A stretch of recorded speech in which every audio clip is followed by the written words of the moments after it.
Aswang din ba ang matandang yon? Bakit ganoon siya magsalita? Apo ate, tama ang naiisip mo. Aswang nga si Manang Daria. Kaya wag ka pong magtaka kung bakit malagkit ang tingin niya sa'yo kanina. Pagkain kasi ang tingin nila sa mga ordinaryong taong napapadpad sa lugar namin. Nakakatakot naman pala sila. Ibig sabihin, lahat ng taong nandito ay puro mga aswang? Ganun na nga po ate Lucille. Pugad na mga aswang ang lugar na to. Maswerte nga po dahil sa amin ka napunta. Kung nagkataong ibang aswang ang hiningaan mo ng tulong, naku, baka ginawa ka na nilang pagkain. Grabe, sobrang delikado pala ng lugar nyo. Mabuti na lang at mababait kayo magkapatid pagdating sa akin. Mabait po talaga kami ni Kuya Adan. Basta wag lang kami yung unahan. Pero maniwala ka o hindi, masalimaw po kami sa halimaw kapag nagalit. Lalo na si Kuya Adan. Naku, ewan ko na lamang kung mabubuhay pa ba ang kalaban niya kapag galit na siya. Ihanda mo ang iyong sarili anak. 3 araw na lang. Ikakasal na kayo ni Diego. Magkakaasawa ka na. Nanlaki ang mga mata ng dalagang si Lucille nang marinig niya ang winika ng kanyang inang si Aling Sol. Labis siyang nabigla sa kanyang naulinigan. Lalo na at hindi niya inaasahan ang bagay na yon. Ano? Magpapakasalo kay Diego? Hindi ko nga kilalang lalaking yan. Siyang mayamang asyendero sa kabilang bayan anak. Bata pa lang kayo. Napagkasunduan na namin ng mga magulang niya na ipakasal kayong dalawa. Huwag ka mag-alala. Mabait at responsable ang binatang yon. Naman, hindi ako papayag sa gusto nyo. Dahil una sa lahat, hindi ko mahal ang lalaking yun. Minsan hindi sumagi sa isip ko na magpakasal sa lalaki na hindi ko naman gusto. Napabuntong hininga na lamang si Aling Sol. Kitang-kita niya sa mukha ng dalaga ang labis na pag-ayaw. Gayunpaman, hindi pa rin siya sumuko. Humakbang siya palapit kay Lucille at maraang hinawi ang mahaba nitong buhok. Anak, maganda magiging kinabukasan mo kapag si Diego ang mapapangasawa mo. Mayaman ang kanyang angkan at sikat sa kabilang bayan. Sigurado ako maibibigay niyang lahat ng gusto mo. Ma, hindi ko kailangan ng mayamang lalaki. Kahit mahirap ayos lang sa akin basta't nagmamahalan kami. Kaya kahit ano mangyari, ayoko. Hindi ako magpapakasal kay Diego. Nagalit si Aling Sol dahil sa sinabi ni Lucille. Sinermo na niya ang dalaga at agad naman silang narinig ng kanyang asawa na si Mang Cardo. Agad itong nagtanong kung anong pinagkakaguluhan nilang mag-ina. Kasi naman Cardo, etong anak mo. Ayaw magpakasal kay Diego. Aarte-arte pa. Pagsabihan mo nga ang anak mong yan. Masakit na tingin ang ipinukol ni Mang Cardo sa dalaga. Makikita sa kanyang mukha na galit siya sa pag-ayaw ni Lucille. Ilang sandali pa, sinabihan niya ito na wag siya nga atras sa nalalapit nilang kasal. Ayoko nga pa. Huwag niyo naman akong pilitin sa gusto niyo. Hindi ako magpapakasal sa lalaking yun. Isang malakas na sampal ang dumapo sa pisngi ni Lucille mula sa kanyang ama. Muntik pa siyang matumba dahil sa lakas ng pagkasampal nito. Narinig ng dalaga mula sa mismong bibig ng kanyang ama na bastos daw siya dahil sumasagot siya sa kanyang magulang. Sinabi pa ni Mang Cardo na magpapakasal siya kay Diego sa ayaw at sa gusto niya. Pagkatapos nitong sermonan ang dalaga, umalis na siya at tumungo na sa labas. Naiwang nakatulala si Lucille. Sa kanya lamang namalayan na kanina pa pala bumabagsak ang mga luha niya. Padabog siyang tumungo sa loob ng kanyang silid. Isinubsob niya ang kanyang mukha sa unan. Galit na galit siya sa desisyon ng mga magulang niya. Bakit sila ganyan? Alam naman nila na hindi ko kilalang lalaking yun. Puro na lang desisyon nilang dapat masunod. Sana naman, pakinggan din nila ako. Wala nang nagawa si Lucille kung di ay ang umiyak na lamang. Wala siyang kakampi sa bahay na yon. Tanging sarili niya lamang ang kanyang karamay. Habang lumilipas ang oras, mas lalong natatakot si Lucille dahil batid niyang papalapit na ang araw ng kanilang kasal.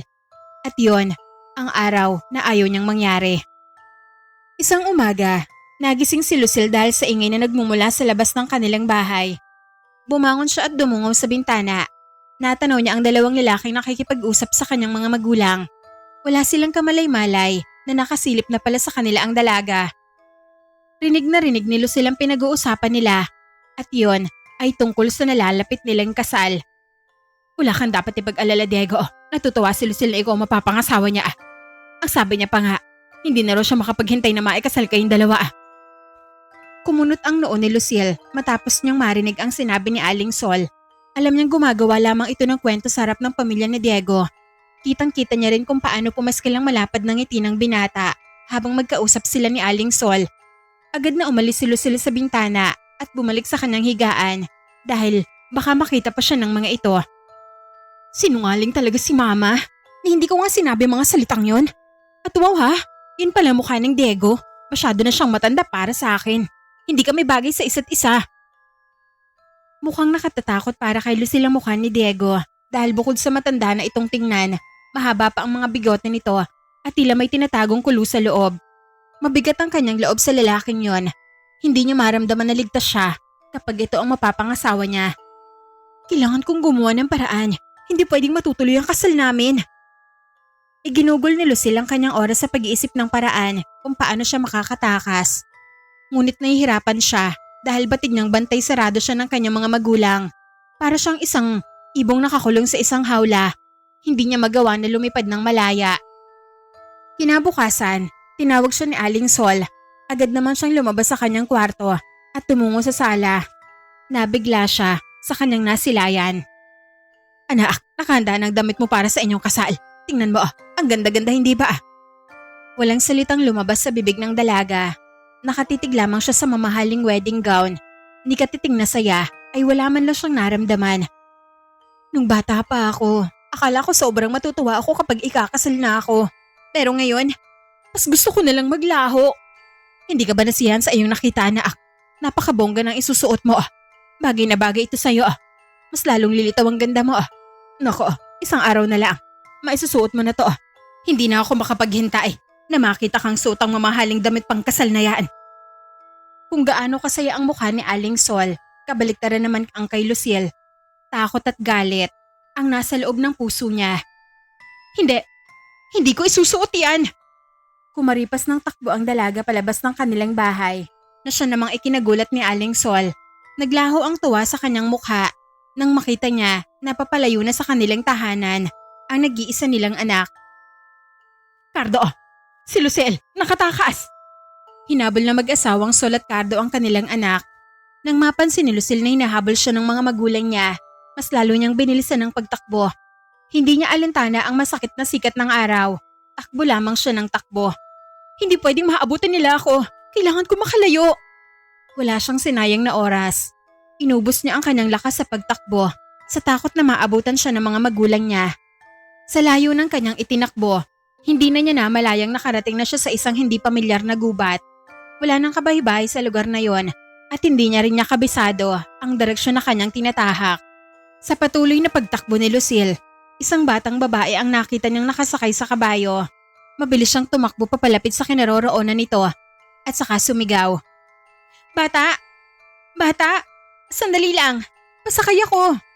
Nang marinig siya ng bata, agad nitong inihinto ang kabayo at hinintay siya na makalapit dito. Sino ka po? At saan ka pupunta? Ako si Lucille. Tulungan mo ako. Pasakayin mo ako sa kabayo mo. Ibig mo pong sabihin? Sasama ka sa akin? Hindi ka po ba natatakot? Mamaya na tayo mag-usap. Basta isakay mo muna ako sa kabayo mo. Para mo ng awa. Kailangan ko makaalis ka agad. Sige po ate. Halika na. Sakay na.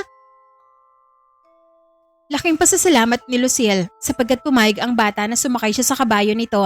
Hindi na siya nagpatumpik-tumpik pa. Mabilis siyang sumampa sa likod ng kabayo. Medyo nahihirapan pa siya dahil yun ang unang beses niyang makasakay sa kabayo. Mabuti na lamang at inilalayan siya ng bata. Umawa ka po ng maigi ate. Mabilis kasing tumakbo itong alaga kong kabayo. Kahit papaano ay nabawasan ang lungkot na nadarama ni Lucille dahil hindi siya pinabayaan ng batang estranghera. Nagkaroon din sila ng pagkakataong mag-usap habang patuloy sa pagtakbo ang kabayo. Nalaman niya rin na Luna ang pangalan ng bata. Habang tumatagal ay palayo na ng palayo ang kanilang narating. Napanatag na ang loob ni Lucille dahil hindi na siya nasundan ng kanyang mga magulang. Ate Lucille, bakit ka pinagmamadali kanina? Saan ka po ba pupunta? Sa katunayan, hindi ko talaga alam kung saan ako pupunta, Luna. Bakit naman ate? Saan ka po ba galing? Tumakas ako sa bahay dahil ipapakasal ako ng mga magulang ko sa lalaki na hindi ko naman mahal. Ayoko nang bumalik doon. Bukas na kasi ang kasal namin. Kawawa ka naman ate. Mabuti naman at hindi ka natakot na pumunta rito sa gubat. Pinagmasdan ni Lucille ang paligid na pawang punong kahoy ang nakikita. Mukhang mapanganib ang lugar na yon sapagkat mayroon ng mga mababangis na hayop ang nakita niya sa hindi kalayuan. Mas nakakatakot sa bahay kumpara dito sa gubat. Mabuti na lang nakatakas ako sa impyernong yon. Paano kapag kinapin ka po ng mga magulang mo? Hindi na nila ako masusundan. Malayo na ito sa amin. Isa pa, wala naman talaga silang pakialam kung ligtas ako rito o hindi. Ang importante lang sa kanila ay maipakasal ako sa lalaking mayaman. Makikita sa mukha ni Luna na nalulungkot siya dahil sa sinapit ng dalaga. Paano yan po? Saan ka matutulog? Hindi ko nga alam eh. Baka pwedeng sa inyo na lang. Wala kasi akong matutuluyan, Luna. Saglit na tumahimik ang batang si Luna. Tila ba hindi siya pumapayag sa hiling ni Lucille. Hindi po kayo pwedeng matulog sa amin? Bakit naman? Magagalit bang mga magulang mo? Wala na po ako mga magulang. Si Kuya Adan na lang ang kasama ko po sa bahay. Magagalit din ba ang kuya mo kapag dun muna ako matutulog? Umiling si Luna. Wari bang may gusto siyang sabihin, ngunit hindi niya naman masabi. Basta po, huwag na lang kayong sasama sa akin. Baka magsisilang po kayo. Naku, baka naman nahihiya ka lang dahil maliit lang ang bahay niyo.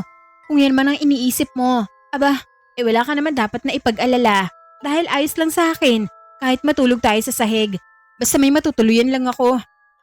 Gusto mo ba talagang sumama sa bahay, Ate Lucille? Hindi na po ba magbabago ang desisyon mo? Mukha ba ako nagbibiro? Seryoso nga ako, Luna. Sige na kasi, pumayag ka na. Maawa ka naman sa akin oh. Baka mamaya, kainin pa ako ng mga mababangis na hayop dito sa gubat. Dahil sa pangungulit ni Lucille, ay unti-unti nang bumibigay si Luna. Naawa rin siya sa dalaga dahil wala itong matutulugan. Ayaw niyang mapahamak ito sa gubat sapagkat batid ng maraming mga nilalang sa paligid na maaaring ikapahamak ng dalaga. Sige na nga lang po, payag na akong sasama ka sa bahay. Talaga ba? Sinasabi ko na nga ba eh, hindi mo ako matitiis. Salamat talaga, Luna ha. Ang bait-bait mo namang bata. Walang mapagsidlan ang tuwang nadarama ni Lucille, samantalang si Luna naman ay tipid lamang ang ngiti. Para bang hindi siya masaya ng mga sandali na yon. Pagkaraan ng ilang minuto, narating ng kanilang sinasakyang kabayo ang makipot na daan. Lalong bumilis ang pagtakbo nito at napahawak sila ng mahigpit sa tali. Hindi nagtagal ay bumungad sa kanila ang maraming kabahayan na gawa sa kawayan. Napangiti si Lucille sa kanyang nasilayan. Manghang-mangha siya sa mga bahay. Ang ganda pala rito, Luna. Simple lang ang buhay ng mga tao, pero mukhang payapa. Mukhang natutuwa ka talaga, Ate Lucille. Sana naman maging masaya ka pa rin kapag nakapasok ka na sa bahay namin. Aba, syempre naman. Sabik na nga ako makita ang bahay niyo eh. O siya, punta na tayo sa bahay niyo. Mistulang inosenteng bata si Lucille ng sandaling yon. Aliw na aliw siya sa kanyang nakikita. Kahit hindi niya pa alam kung anong mayroon sa lugar na kasalukuyan na kinatatayuan niya. Gustong-gusto na niyang makita ang bahay ng batang si Luna. Sandali lang, ate. Itatali ko muna itong kabayo. Saan mo ba itatali yan? Doon po sa puno ng nyug na yan, oh. Agarang hinila ni Luna ang tali ng kabayo papunta sa malawak na damuhan kung saan ay matatagpuan ng maraming niyog. Sumunod naman kay Luna ang kabayo. Nawari bang alam na nito ang kanyang gagawin. Wow, ang daming nyog dito ah. Tapos marami ring kabayo. Aba, astig nga talagang lugar na to ah. Kuminang ang mga mata ng dalaga nang makita niya ang nakahilerang puno ng mga niyog. Sa ilalim ng mga ito ay naroong nakatali ang mga kabayo. Luna, alaga niyo ba lahat ng mga kabayo na yan? Hindi po, ate. Isa lang po ang kabayo namin. Ang ibang nakakita may pagmamayari ay ng mga kapitbahay namin. Ganun ba? Ibig sabihin, lahat ng mga kabayo sa lugar na to itinatali sa puno ng mga niyog? Ganun na nga po, ate. Katuwang kasi namin sa buhay ang mga kabayong to.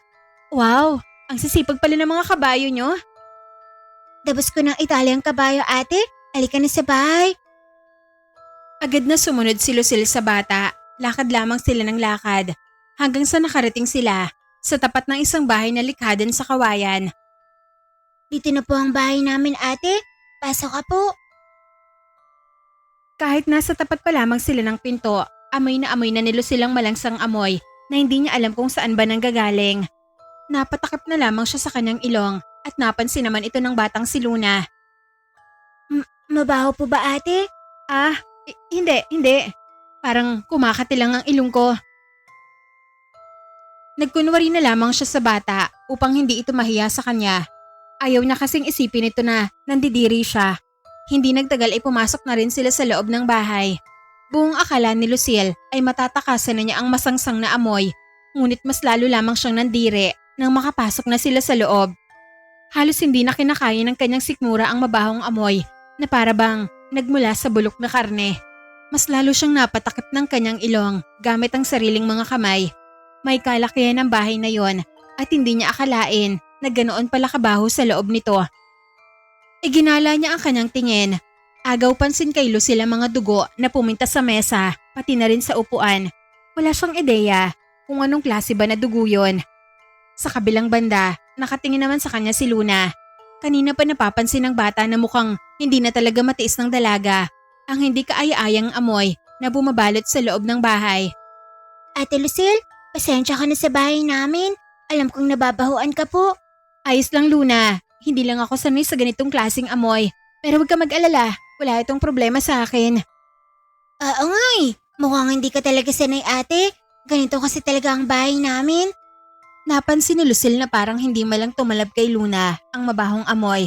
Tila ba sanay na ito sa ganoong klaseng amoy. Maupo ka lang dito ate.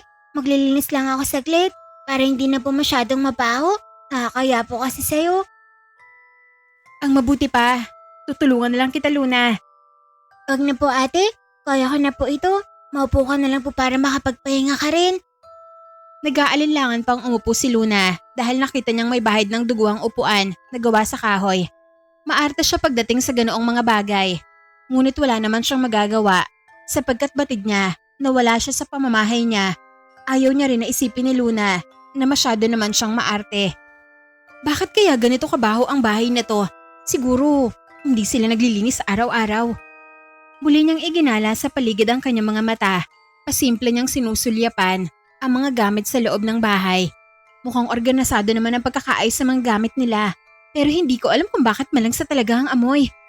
Habang nakaupo si Lucille, natanaw niya si Luna na abalang naglilinis. Pinupunasan nito ng basang-basahan ang dugo na dumikit sa ibabaw ng mesa at pati na rin sa mga upuan. Makalipas ang ilang minuto, isang malaking lalagyan ng mga basura ang kinuha ni Luna mula sa kusina. Hinila niya ito palabas ng bahay. Habang pinagpipiyastahan ng mga langaw ang laman ng naturang basurahan, kumunot ang noo ni Lucille sa kanyang nasilayan. Lalo na nang makita niya na parang may daliri ng tao sa loob nito. Ano yun? Daliri ba talaga ng tao nakita ko sa loob ng basurahan? Teka, bakit ganun? Paano napunta roon ang daliri ng tao? Naku, baka naman namamalikmata lang ako. Hindi mapakali ang dalaga. Gusto niyang sundan si Luna upang tingnan kung totoo nga bang daliri ang kanyang nakita. Ngunit hindi niya na lamang yun ginawa dahil baka isipin ng bata na masyado naman siya na mapag-usisa. Sa pagbalik ni Luna, medyo nabawasan na ang masangsang na amoy na nagmumula sa kusina. Nakahinga na ng maluwag ang dalaga. Baka naman nagmula sa basuran ang napakabahong amoy kanina. Mabuti naman at nailabas na ni Luna yun. Habang nakaupo si Lucille, isang binata ang biglang pumasok sa loob ng bahay. May bitbit itong dalawang baldeng tubig sa magkabilang kamay. Halata sa mukha ng binata ang labis na pagkagulat nang matanaw nito ang dalagang si Lucille. Madilim ang tingin na ipinukol niya sa dalaga na wari bang kakainin niya ito. Kagaya ng binata, gulat na gulat din si Lucille sa biglang pagdating nito. Agad naman na nagtanong ang binata kung sino ang babae na kasama ni Luna. Kuya, siya po si Ate Lucille. Kaibigan ko po siya. Ate, siya pala ang kuya ko, si Kuya Adan. Isang matamis na ngiti ang gumuhit sa labi ni Lucille habang magkaharap sila ni Adan. Unang kita niya pa lamang sa binata ay hindi na niya naawat ang mabilis na pagkabog ng kanyang puso. Hindi niya lubos maipaliwanag ang kanyang nadarama ng mga sandali na yon. Wari bang nagtatatalon sa labis na saya ang kanyang puso sa unang pagtatagpo nila ng binatang si Adan. Hindi maipagkakailang gwapo naman talaga ang binata. Taglay niya ang matangos na ilong, makapal na kilay, makinis na kutis, matipunong dibdib at magandang hulma ng mga labi. Nakakahalinang pagmasdan ng mukha nito kahit sa ang anggulo. Tinanong niya si Luna kung taga saan daw ba si Lucille. Hindi po siya taga rito Kuya Adan. Kanina lang kami nagkakalala ni ate. Nang mula po siya sa malayong lugar. May problema daw po siya, kaya dito na lang siya muna tumuloy sa atin. Mabuti po siyang tao, Kuya Adan. Tumango lamang ang binata sa winika ng kanyang kapatid. Samantalang si Lucille naman ay nakatingin pa rin kay Adan. Napansin niya na mukhang suplado ang binata, ngunit sinubukan niya pa rin na kausapin ito. Adan, pasensya na kung naabala ko pa kayo ha. Sadyang wala pa kasi ako matutuluyan ngayon eh. Tumakas kasi ako sa bahay dahil ipapakasal ako ng mga magulang ko sa lalaki na hindi ko naman mahal. Kaya nakikiusap po ako sa inyo, baka pwedeng dito na lang muna ako. Sa mga sandaling yon, tiningnan lamang siya ni Adan, ni walang salitang lumabas mula sa bibig nito. Ipinagpatuloy ng binata ang pagbubuhat ng balde at dinala ito sa kusina. Bigla namang sumimangot si Lucille sapagkat hindi man lang siya nito pinansin. Huwag ka mag-alala ate. Okay lang kay Kuya Adan na dito ka lang muna. Talaga ba? Pero wala naman siyang sinabi ah. Hindi niya ako sinagot kanina. Siguro, ayaw niya sa akin. Masungit lang po talaga si Kuya, pero mabait po ang puso niya. Ganun ba? Sana nga mabait talaga siya. Ang gwapo niya pa naman. Maya-maya, biglang tinawag ni Adan si Luna at alisto naman na tumalima ang bata. Dito ka lang muna ate. Tinatawag ako ni Kuya. Alam ko magpapatulong na naman siya sa akin sa pagluluto. Tulungan ko na kaya kayo magluto para naman may ambag din ako rito. Kita ni Lucille ang biglang pag-iba ng ekspresyon ng mukha ni Luna. Matapos niyang sabihin ang mga salita na yon, wari bang may matinding pag-ayaw sa mukha ng bata. Wag na po ate. Kaya na po namin ni Kuya Adan. Teka, ano bang lulutuin niyo? Gusto ko sanang ako nang gagawa para naman matikman niyo ang masarap kong luto. Sa susunod na lang ate. Dito ka na lang po ha. Huwag ka munang pumunta sa kusina. Tatawagin na lang kita kapag kakain na tayo. Hindi na lamang nagpumilit pa si Lucille. Iniwan na siya ni Luna at naglakad ito patungo sa kusina. Napabunting hininga ang dalaga. Nagtataka siya kung bakit ayaw siya nitong payagan na magpunta sa kusina. Ano kayong lulutuin nila? Hindi man lang sinagot ni Luna ang tanong ko ah. Aba, baka naman may sorpresa sila sa akin. Mag-isa lamang sa sala si Lucille. Naririnig niya ang tunog mula sa kusina na para bang mayroong tinatadtad na karne ang magkapatid. Balak na sanang sumilip, ngunit naalala niya ang bili ni Luna na huwag siyang pupunta ng kusina. Baka mapagalitan pa ako kapag sisilipin ko sila. Habang nakaupo si Lucille, bigla niyang natanaw ang isang matanda na pasilip-silip sa pintuan. Nakabukas lamang ang pinto ng sandali na yon, kaya naman ay nakikita niya ang paligid. Takip-silim na ng oras na yon at naririnig na niya ang huni ng mga kuliglig, pati na rin ang tunog ng mga hayop sa paligid. Hindi niya matukoy kung anong klaseng hayop ang lumilikha ng ganoong tunog dahil tila magulo itong pakinggan. May matandang pasilip-silip dito. Ano kayang tinitingnan niya? Nakatutok ang kanyang tingin sa direksyon na kinaroroonan ng pintuan. Naroon pa rin ang matandang babae na may mahabang buhok at kulubot na balat. Napansin niya rin na parang hindi ito mapakali at mayroong hinahanap. Hindi nagtagal, pumasok na sa loob ng bahay ang matanda at lumapit kay Lucille. Titig na titig siya sa mukha ng dalaga. Magandang gabi ho, Lola. Hindi sumagot ang matanda, hindi rin siya ngumiti. Nakatingin lamang siya kay Lucille na wari bang pinag-aaralan niya ang dalaga mula ulo hanggang paa. Nagtaka naman si Lucille dahil sa kakaibang tingin ng matanda. Hindi nagtagal ay nagsalita din ito. Sino ka at anong ginagawa mo rito? Mukhang ngayon lang kita nakita. Ako si Lucille. Hindi ho ako taga rito. Makikitulog muna ako sa bahay na to dahil tumakas ho ako sa bahay. Mabuti naman at dito ka napadpad. Hindi na kami mahihirapan sa paghanap ng malusog at masustansyang karne eh. Kumunot ang noo ng dalaga. Nagulat siya sa winika ng matandang babae. Natanaw niya rin ang pagngisi nito na para bang mayroong malalim na kahulugan. Naramdaman niya rin ang pagtayo ng kanyang mga balahibo. Kinikilabutan ng dalaga sa hindi maipaliwanag na kadahilanan. Ano hong ibig niyong sabihin? Akmang sasagot na sana ang matandang babae nang biglang dumating si Luna dahil narinig niya sa kusina na mayroong kausap si Lucille. Ano ginagawa niyo rito, Manang Daria? Umalis na po kayo? O sasara na kami ng pinto? Maaga pa para magsara kayo ng pintuan niyo. Ayaw niyo ba akong hatian sa inyong pagkain? Takam na ako. Huwag ka namang maramat, Luna.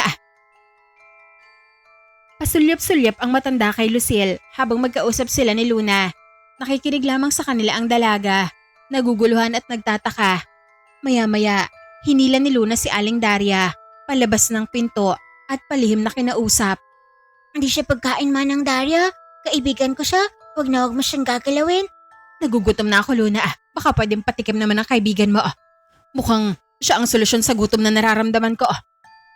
Rinig na rinig ni Lucille ang usapan ng dalawa. Kaya naman ay mas lalo siyang nagtaka. Nararamdaman niya na mayroon talagang mali sa matandang yon. Ilang beses itong itinakwil ni Luna, ngunit sadyang ayaw umalis ni Aling Daria. Mabuti na lamang at lumapit sa kanila si Adan. Pinagalitan ni Adan ang matanda at sinabi niya rito na siya ang makakalaban niya kung ayaw niyang itigil ang masama niyang balak. Natakot ang matanda sa banta ni Adan, kaya umalis na lamang ito. Pagkatapos nito, sinarhan ng binata ang pinto at kinausap niya si Lucille na huwag siyang lalabas, lalo na kapag gabi. Matapos magsalita si Adan, bumalik na siya sa kusina at muling inasikaso ang kanilang niluluto. Naiwan sa sala, sina Luna at Lucille. Ano bang mayroon sa matandang yun, Luna? Bakit ganoon siya magsalita? Huwag mo nang isipin yun ate. Nagbibiro lang ngayon. At kung minsan, nawawala sa tamang pag-iisip. Ganun ba? Nakakatakot kasi siya eh. Wala kang dapat ikatakot ate.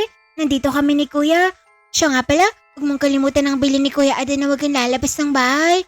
Eh bakit naman? Delikado ba rito, Luna? Parang ganun na nga ate. Marami kasi mga mababangis na hayop ang pagala-gala sa labas. Lalo na kapag madilim na ang paligid. Naku, kakaiba pala rito sa inyo. Takot pa naman ako sa mga mababangis na hayop. Kaya nga huwag kang lalabas ate. Sayang ang ganda mo kung susunggaban ka lang ng mga hayop. Makalipas ang ilang minuto, tuluyan ang naluto ang kanilang pagkain. Tinawag na ni Adan sina Luna at Lucille at agad namang sumunod ang dalawa patungo sa kusina. Naghugas sila ng kamay at saka pumwesto na sa hapagkainan. Amoy na amoy ni Lucille ang masarap na luto ni Adan. Natatakam na siyang kumain sapagkat nagugutom na siya. Kainan na? Huwag kang mahaya ate Luna. Kain lang tayo ng kain. Mabilis na kumuha ng pagkain sina Luna at Adan. Samantalang si Lucille naman ay nakatingin lamang sa kanila. Adobong karne ang ulam nila at talaga namang nakakagutom pagmasdan. Akmang susubo na sana ang magkapatid nang bigla naman na magsalita si Lucille. Sandali lang, magdasal muna tayo bago kakain. Nagkatinginan sa isa't isa sina Luna at Adan. Halata sa kanilang mukha na hindi nila nagustuhan ang sinabi ng dalaga. Wag na ate, kain na lang tayo. Pero bakit naman? Ayaw niyo bang magpasalamat muna sa itaas dahil sa biyaya na ating natanggap? Hindi kami sanay sa ganyan ate. Huwag mo na yung gawin. Kumunot ang noo ni Lucille, ibig na sanang magdasal. Ngunit nakita niya sa mukha ni Adan na ayaw nitong ituloy ang binabalak niya. Hindi na lamang nagpumilit si Lucille, bagkus ay nirespeto niya na lamang ang magkapatid. Nagdasal na lamang siya ng tahimik bago kumain. Nang tikman ng dalaga ang adobong karne, nanlaki ang kanyang mga mata dahil sa sobrang sarap ng lasa nun. Sobrang nagustuhan niya ang ganaong uri ng timpla. Ang sarap naman ito. Magaling ka pala magluto, Adan. Ngayon lamang ako nakatikim ng ganito kasarap na adobo. Sarap na sarap ang dalaga sa pagkain na nakahain. Tahimik lamang ang magkapatid habang pinapanood ang bawat pagsubo niya ng karne. Humanga si Lucille sa sarap magluto ni Adan. Hindi lang siya gwapo at maskulado. Masarap din siya magluto. Ang mga katulad niya tipo ng lalaki na gusto ko. Bulong ni Lucille sa kanyang sarili habang pasulyap-sulyap siya sa binata. Tanaw na tanaw niya ang matangos nitong ilong at makinis na kutis. May mga sandaling nagkakasalubong ang kanilang tingin habang kumakain at hindi maiwasan ni Lucille ang mabilis na pagkabog ng kanyang puso. Nakaka-addict siyang pagmasdan. Gusto kong titigan ko lang siya hanggang sa sumapit ang umaga. Hindi lubos maipaliwanag ng dalaga kung bakit ganoon ang nadarama niya sa binata. Pakiramdam niya ay gusto niya si Adan. Habang tumatagal, mas lalo itong naging kaakit-akit sa kanyang paningin. Hindi naman nakaligtas kay Luna ang ginagawa na nakaw tingin ni Lucille sa binata. Mukhang kanina ka papasilip-silip kay kuya. Aminin mo sa akin ate, nagagapuhan ka ba sa kuya ko? Bahagyang namula ang mukha ni Lucille sa winika ni Luna. Naramdaman niya rin ang unti-unti na pag-init ng kanyang pisngi. Uy, hindi Tinitinan ko lang kung paano siya kumain. Patuloy siyang inaasar ni Luna at todo depensa naman si Lucille sa kanyang sarili. Sa kabilang banda, tahimik lamang na nakikinig sa kanila si Adan at kung minsan, binibigyan niya ng simpleng ngiti ang dalaga. Mas lalong bumibilis ang kabog ng puso ng dalaga. Sa tuwing nasisilayan niya ang ngiti ni Adan, pakiramdam niya ay nahihibang na siya sa mga sandali na yon. Ngayon lamang ako nakaramdam ng ganito. Ano kayang ibig sabihin nito? In love na ba ako sa lalaking to? Tanong ni Luna sa kanyang sarili. Pagkatapos silang kumain, pumasok na sila sa isang silid. Magkasama sina Luna at Lucille sa kwarto na yon. Samantalang si Ada naman ay nasa kabilang kwarto. Napansin ni Lucille na amoy pawis na ang kanyang damit at kailangan na niya itong palitan. Luna, pwede ba akong humiram ng damit? Nangangamoy pawis na kasi ako eh. Hindi ako sanay matulog ng ganito. Wala pa naman akong daling damit. Hindi naman po kasya sa'yo ang mga damit ko. Pero teka, may mga damit pa palang naiwan si nanay. Siguradong sakto sa'yo ang mga damit niya. Kinilabutan si Lucille dahil sa sinabi ni Luna. Dahil bigla siyang may naalala. Di ba sabi mo, patay na ang mga magulang niyo? Apo ate, matagal na silang pumanaw. Natatakot akong isuot ang mga damit niya. Baka mamaya mumultuhin niya pa ako. Hindi po ate, hindi naman totoo ang mga multo eh. Kung ayaw mong isuot, di wala kang may hiram na damit. Napaisip si Luna na kay Ada na lamang siya hihiram. Ngunit bigla siyang nakaramdam ng hiya. Sige na nga lang, hihiramin ko na lang ang damit ng nanay mo, Luna.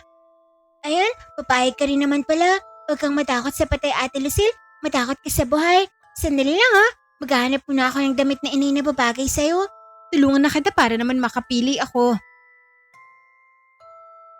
Hinila ni Luna ang isang sako na nasa ilalim ng kanyang kama, kung saan ay doon nakasilid ang mga damit ng kanyang yumaong ina.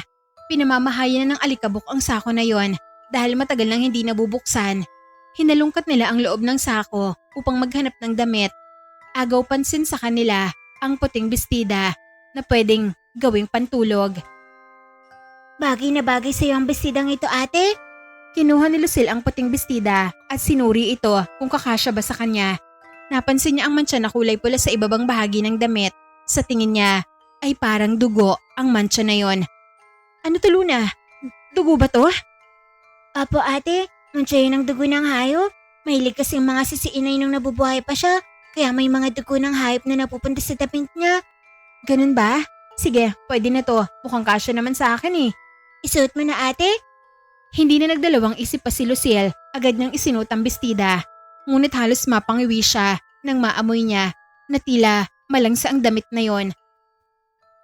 Wow, bagay nga sa'yo ate. Saktong-sakto sa katawan mong damit na inay.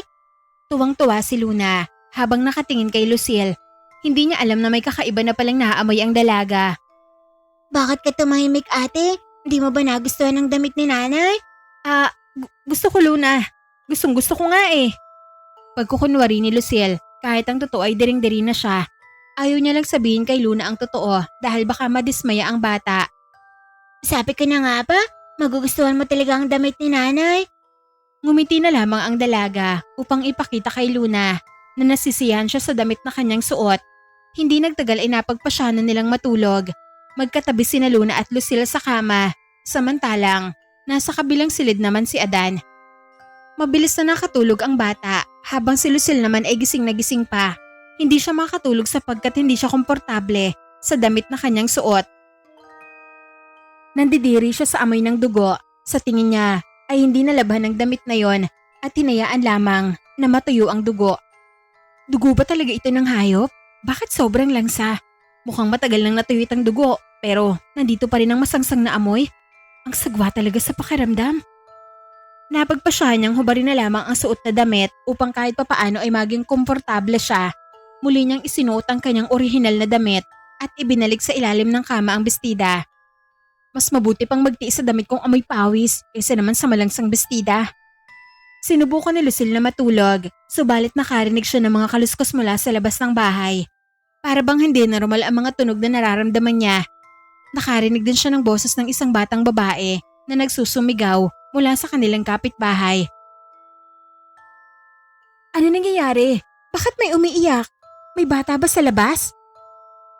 Habang tumatagal ay mas lalong nagtataka ang dalaga. Nais niyang malaman kung ano ba talaga ang nagaganap sa labas ng bahay. Bumangon siya at sumilip sa maliit na siwang. Maliwanag ang buwan ng gabi na yon, kaya naman ay nakakita niya ang mga bagay sa paligid. Natanaw niya ang isang kabayo na mayroong matandang lalaki nakasakay sa likod nito habang hawak-hawak ang malaking sako na may gumagalaw sa loob. Rinig pa rin ni Lucille ang malakas na iyak ng bata. Teka, sa looban ng sako nagmumula ang iyak ng bata? Para kasing may gumagalaw sa loob ng sako. Ano kaya yun? Makalipas ang ilang segundo, huminto ang kabayo. Bumaba ang matandang sakay nito. Hindi kumurap si Lucille. Inaabangan niya ang susunod na mangyayari. Maya-maya, binuhat ng matanda ang malaking sako at pinasan ito. Mas lalong naging matindi ang iyak ng bata na para bang naging malikot ito sa loob ng lagayan. Mayroong dumadaloy na dugo sa loob ng sako. Nanlaki naman ang mga mata ni Lucille dahil sa kanyang nasaksihan. Bigla siyang napaatras at bumalik sa kama. Bata nga ang nasa loob ng sako. Hindi ako nagkakamali. Kitang-kita talaga ng dalawang mata ko. At bakit kaya duguan ng bata na yon?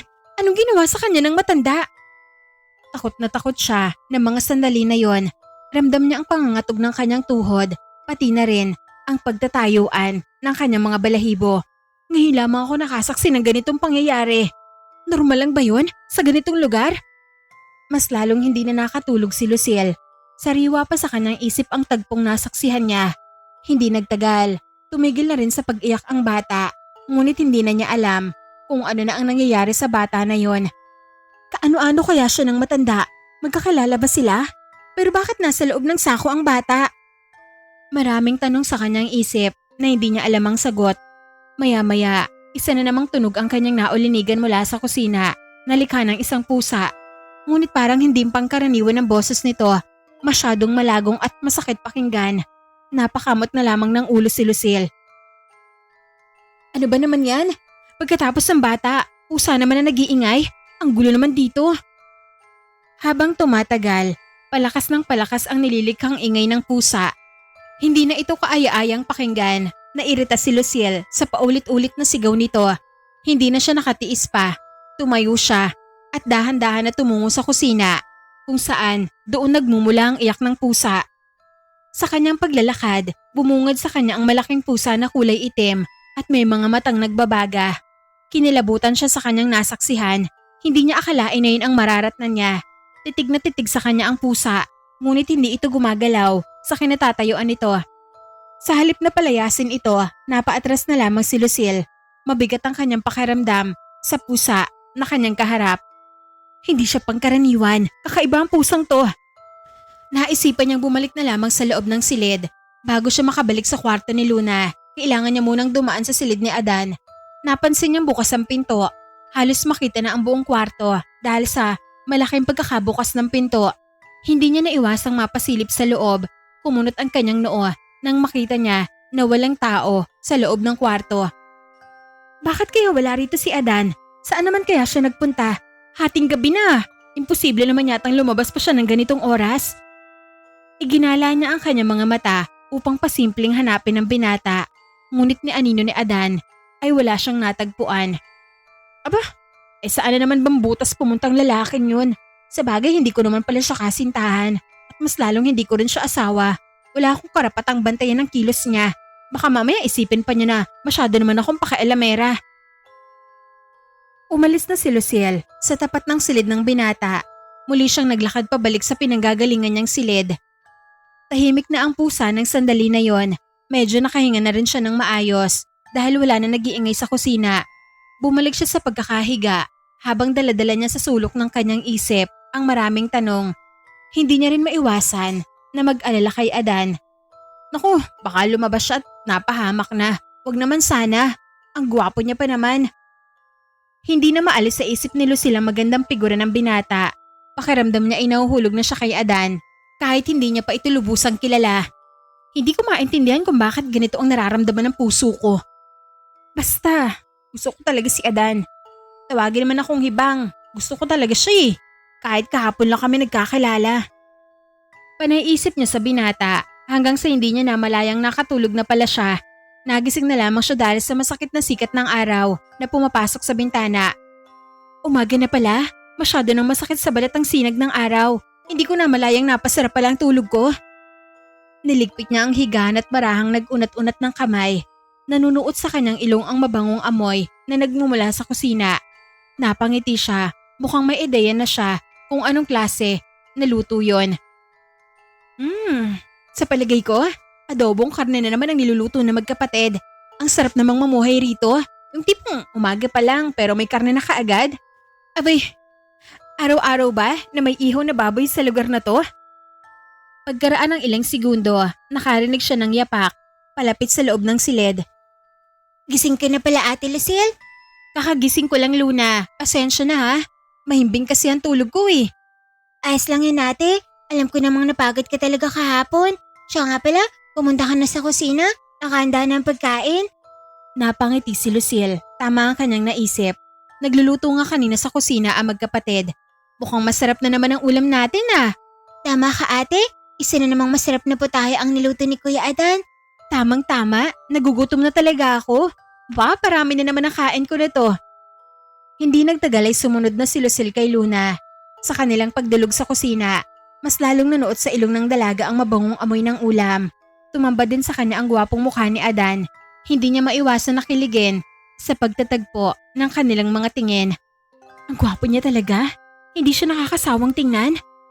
Ano bang hinihintay mo, ate? Kain na tayo. Hindi na nagpatumpik-tumpik pa ang dalaga. Kumuha na siya ng plato at kutsara. Mas lalo siyang humanga nang tikman niya ang adobong karne. Mas masarap ang lasa nito kumpara kagabi. Ang sarap naman ito. Hanga talaga ako sa inyo magkapatid pagdating sa pagluluto. Ngumiti lamang si Adan sa winika ni Lucille. Kain lamang sila ng kain.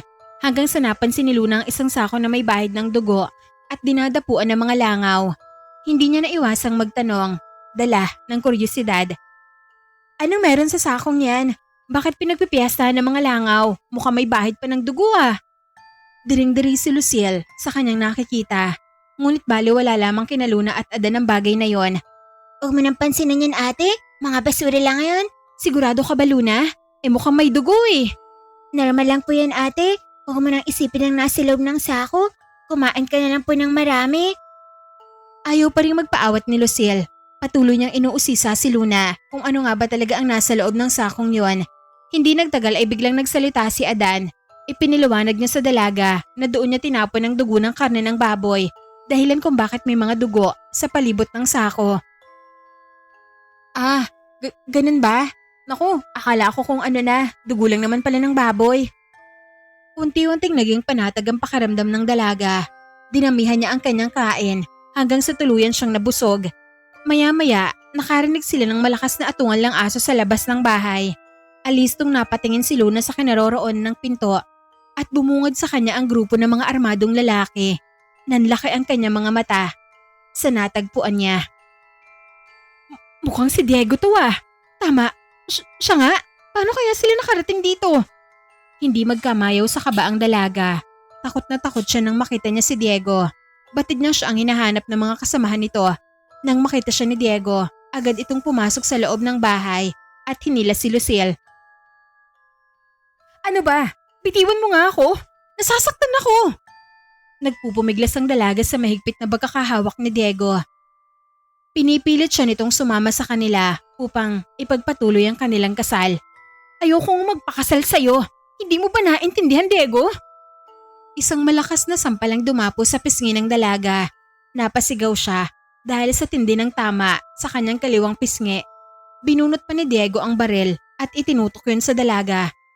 Pinagbantaan niya si Lucille na papatayin kung ayaw nitong sumama at magpakasal sa kanya. Ganoon na lamang ang iyak ng dalaga. Takot na takot siya sa bintana ni Diego. Wala siyang balak na sumama sa binata at mas lalong wala siyang plano na pakasalan ito. Galit na galit si Diego dahil ayaw sumama ni Lucille. Maraming beses niyang pinagsasampalang dalaga hanggang sa nagulat siya nang biglang nagsalita si Adan. Sinabi nito kay Diego na bitiwan si Lucille. Sa halip na matakot, tumawa lamang si Diego at ang kanyang mga kasamahan. Minaliit nila si Adan dahil wala itong hawak na armas. Sinabi pa nila kay Adan na huwag siyang mangialam kung ayaw niyang madamay. Sa kabila ng mga baril na hawak ng grupo ni Diego, Nanatiling nakatayo si Adan. Walang takot na mababaka sa kanyang mukha. Hindi siya natataranta. Hindi rin siya namumutla. Binigyan pa niya ng babala si Diego na bitawan si Lucille kung ayaw nito na malagay sa panganib ang kanilang buhay. Dahil sa pangingialam ni Adan, mas lalong umalab ang galit ni Diego. Hindi siya nagdalawang isip na barilin ang binata, ngunit laking gulat niya dahil hindi malang tumalab ang bala ng baril sa katawan ni Adan. Pati ang kanilang kasamahan ay sumubok ding barilin ang binata, ngunit nabigo lamang sila. Para lamang sila na bumabaril sa bakal. Makalipas ang sunod-sunod na putok, biglang nag-iba ang anyo ni Adan. Mula sa anyong tao ay naging isa siyang malaking aso na kulay itim. Sinunggaban niya si Diego hanggang sa napuno ng dugo ang mukha ng binata. Nagsusumigaw ito ng tulong, ngunit ni isa ay walang tumulong sa kanila. Napas lang ni Adan si Diego, pati na rin ang 5 kasamahan nito. Walang natira sa kanila. Lahat sila ay natalo at nasawi sa lugar na yon. Bumalik si Adan sa anyong tao at pinagmasdan ang dugo ang bangkay ng mga armadong lalaki. Sa kabilang dako, natulala naman si Lucille. Halos hindi siya makapaniwala sa kanyang nasaksihan. Kitang-kita niya kung paano naging aso si Adan, kung paano nito pinaslang ang grupo ni Diego, at kung paano ito bumalik sa anyong tao. Bigla siyang nakaramdam ng takot habang nakatingin sa binata. Hindi ka ordinaryong tao? Isa kang aswang? Nakatingin lamang si Adan, walang lumabas na isang salita mula sa kanyang bibig. Tama ka ate, aswang si Kuya Adan. Hindi lang siya, kundi pati na rin ang aming buong pamilya. Nanlaki ang mga mata ni Lucille matapos magsalita ang batang si Luna. Bigla siyang kinabahan nang malaman niyang aswang pala ang kaharap niya. Parang gusto niyang tumakbo ng sandali na yon, dala ng labis na takot. Ngunit naramdaman niya sa kanyang balikat ang kamay ni Luna. Alam kong natatakot ka ngayong nalaman mong aswang kami, pero ate, huwag ka pong matakot. Mabait po kami ni Kuya. Wala po kaming balak na saktan ka. Humugot ng malalim na hininga ang dalaga. Pinakalma niya ang kanyang sarili dahil takot na takot siya ng mga oras na yon.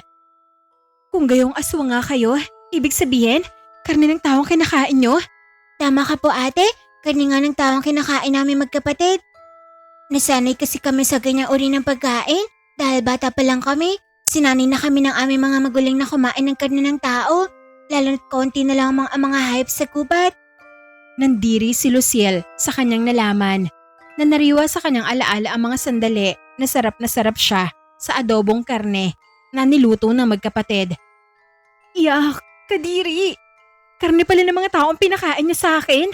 Sana pala hindi na lang ako kumain. Halos hindi maiguhit ang mukha ng dalaga. Labis ang kanyang pagsisisi kung bakit sumama pa siya kay Luna. Pasensya ka na ate, wala kasing ibang pagkain dito maliban sa karne ng tao. Hindi rin kami sanay kumain ng gulay. Alam ko nagsisisi ka na kung bakit ka sumama rito, pero pwede ka naman pong umalis kung ayaw mo sa lugar namin ate. Walang salitang lumabas mula sa bibig ni Lucille. Hindi siya makapag-isip ng maayos. Hindi niya alam kung ano nga ba ang dapat niyang gawin ng mga sandali na yon. Tumingin siya kay Adan at natanaw niya na nakatingin din ito sa kanya. Mahigit 5 segundo silang nagtitigan. Wari bang may ibang kahulugan ng paraan ng pagtingin ng binata. Maya-maya, lumapit siya kay Lucille at marahang hinaplos ang maamong mukha ng dalaga. Nakiusap siya kay Lucille na wag aalis. Ipinangako din ni Adan na babantayan niya ang dalaga sa sino mang halimaw na magtatangka na lalapit sa kanya. Habang magkaharap silang dalawa, ibang-iba ang pakiramdam ni Lucille. Napawi ang nararamdaman niyang takot at kaba habang hinahaplos ni Adan ang kanyang maamong mukha. Parang may taglay na kapangyarihan ang kanyang kamay. Nagagawa niyang pawiin ng takot at kaba sa dibdib ko. Habang tumitindi ang paghaplos ni Adan sa mukha ng dalaga, mas lalo ding naging malagkit ang kanilang titigan. Hindi na lubos maipaliwanag ng dalaga ang nadarama niya ng oras na yon. Ang tanging alam niya lamang ay masaya siya sa presensya ng binata. Lalo na nang kinabig nito ang kanyang labi at siniil siya ng halik. Ramdam ng dalaga ang mainit na halik na nagmumula sa mapupulang labi ng binatang aswang. Hindi na nakontrol ni Lucille ang sumunod na nangyari. Natagpuan niya na lamang ang kanyang sarili na tumutugon na sa halik ng binata. Wala na siyang pakailam ng sandali na yon. Dinaman niya ang mainit na halik mula sa kanilang uho na mga labi. Sa isang saglit, nakalimutan ng dalaga na hindi pala ordinaryong tao ang lalaking kahalikan niya sapagkat naging mahina siya sa tagpo na yon. Teka, tama ba itong ginawa natin? Mukhang mali ang ginawa natin, Adan. Hindi dapat ako nakikipaghalikan sa isang kagaya mong aswang. Gulat na gulat ang dalaga sa kanilang ginawa. Hindi niya akalaing magagawa niya ang bagay na yon. Sa kabilang banda, nakangiti naman ang binata na para bang hindi man lang ito nagulat. Sinabi ni Adan sa dalaga na wala siyang dapat ipag-alala dahil walang mali sa kanilang ginawa kung gayong kapwa naman itong ginusto ng kanilang mga puso. Inamin niya rin na may espesyal siyang nararamdaman kay Lucille at nais niya ito na maging kabiyak. Ano? Gusto mo akong maging kasintahan? Hindi tayo pwede, Adan. Aswang ka. At ordinaryong tao lamang ako. Kahit pagbaliktarin man ang mundo, hindi ako nababagay sa'yo. Walang bawal pagdating sa dalawang pusong nagmamahalan. Kaya kung ako sa'yo ate, pagbigyan mo na ang kuya ko. Alam kong hindi ka niya sasaktan. Kahit aswang kami, marunong pa rin kami magmahal. Tila nawala na nga sa tamang pag-iisip si Lucille sapagkat pinili niyang manatili sa lugar na yon. Alang-alang sa kanyang nararamdaman para kay Adan. Hindi niya maitatanggi sa kanyang sarili ang katotohanan na gusto niya ring maging kabayak ang binata kahit batid niya na hindi sila maaaring magsama bilang magkasintahan. Buo na ang desisyon ko, dito na lamang ako mananatili. Hindi ko alam kung anong mangyayari sa akin, basta gusto ko pang makita at makasama si Adan. Hibang man ako sa paningin ng iba, pero gusto ko talaga siya kahit aswang siya. Pinanindigan ni Lucille ang kanyang desisyon. Pinili niya ang bugso ng kanyang damdamin kahit walang kasiguraduhan ang lahat. Natuwa naman na magkapatid dahil hindi siya umalis. Bagkus ay tinanggap niya ang pagiging aswang ng dalawa. Naniniwala din siya na hindi siya ipapahamak ng dalawa. Kung may masama silang balak sa akin, sana noong una pa lamang pinaslang na nila ako.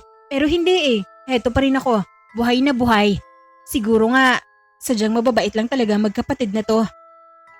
Makalipas ang ilang oras, tinipon na Luna at Adan ang bangkay nila Diego at ng mga kasamahan nito. Marami na tayong pagkain kuya. Hindi mo na kailangan lumabas sa gitna ng gabi upang maghanap ng mabibiktima. Nakikinig lamang si Lucille sa usapan ng magkapatid. Nalaman niyang lumalabas pala ang binata tuwing gabi upang maghanap ng pagkain. Napangiwi na lamang siya sa kanyang nalaman, ngunit wala siyang magawa, kundi ay ang tanggapin na lamang ang uri ng buhay na kinagis nga na magkapatid. Mula ng araw na yon, hindi na kumain ng karne si Lucille sapagkat batid niyang hindi ito nagmula sa karne ng hayop. May mga gulay ba rito, Luna? Meron po. Pero medyo malayo pa. Gusto mo bang kumain ng gulay? Ganun na nga Ayoko kasing kumain ng karne ng tao. Nandidiri ako. Sige po ate, sumama ka sa akin. Mangunga tayo ng mga gulay sa kabilang barol. Hindi na nagpatumpik-tumpik pa si Lucille. Agad siyang sumunod kay Luna. Binagtas nila ang daan patungo sa kinaroroonan ng mga kabayo. Hinila ni Luna ang alaga nilang kabayo upang gamitin ito bilang kanilang sasakyan.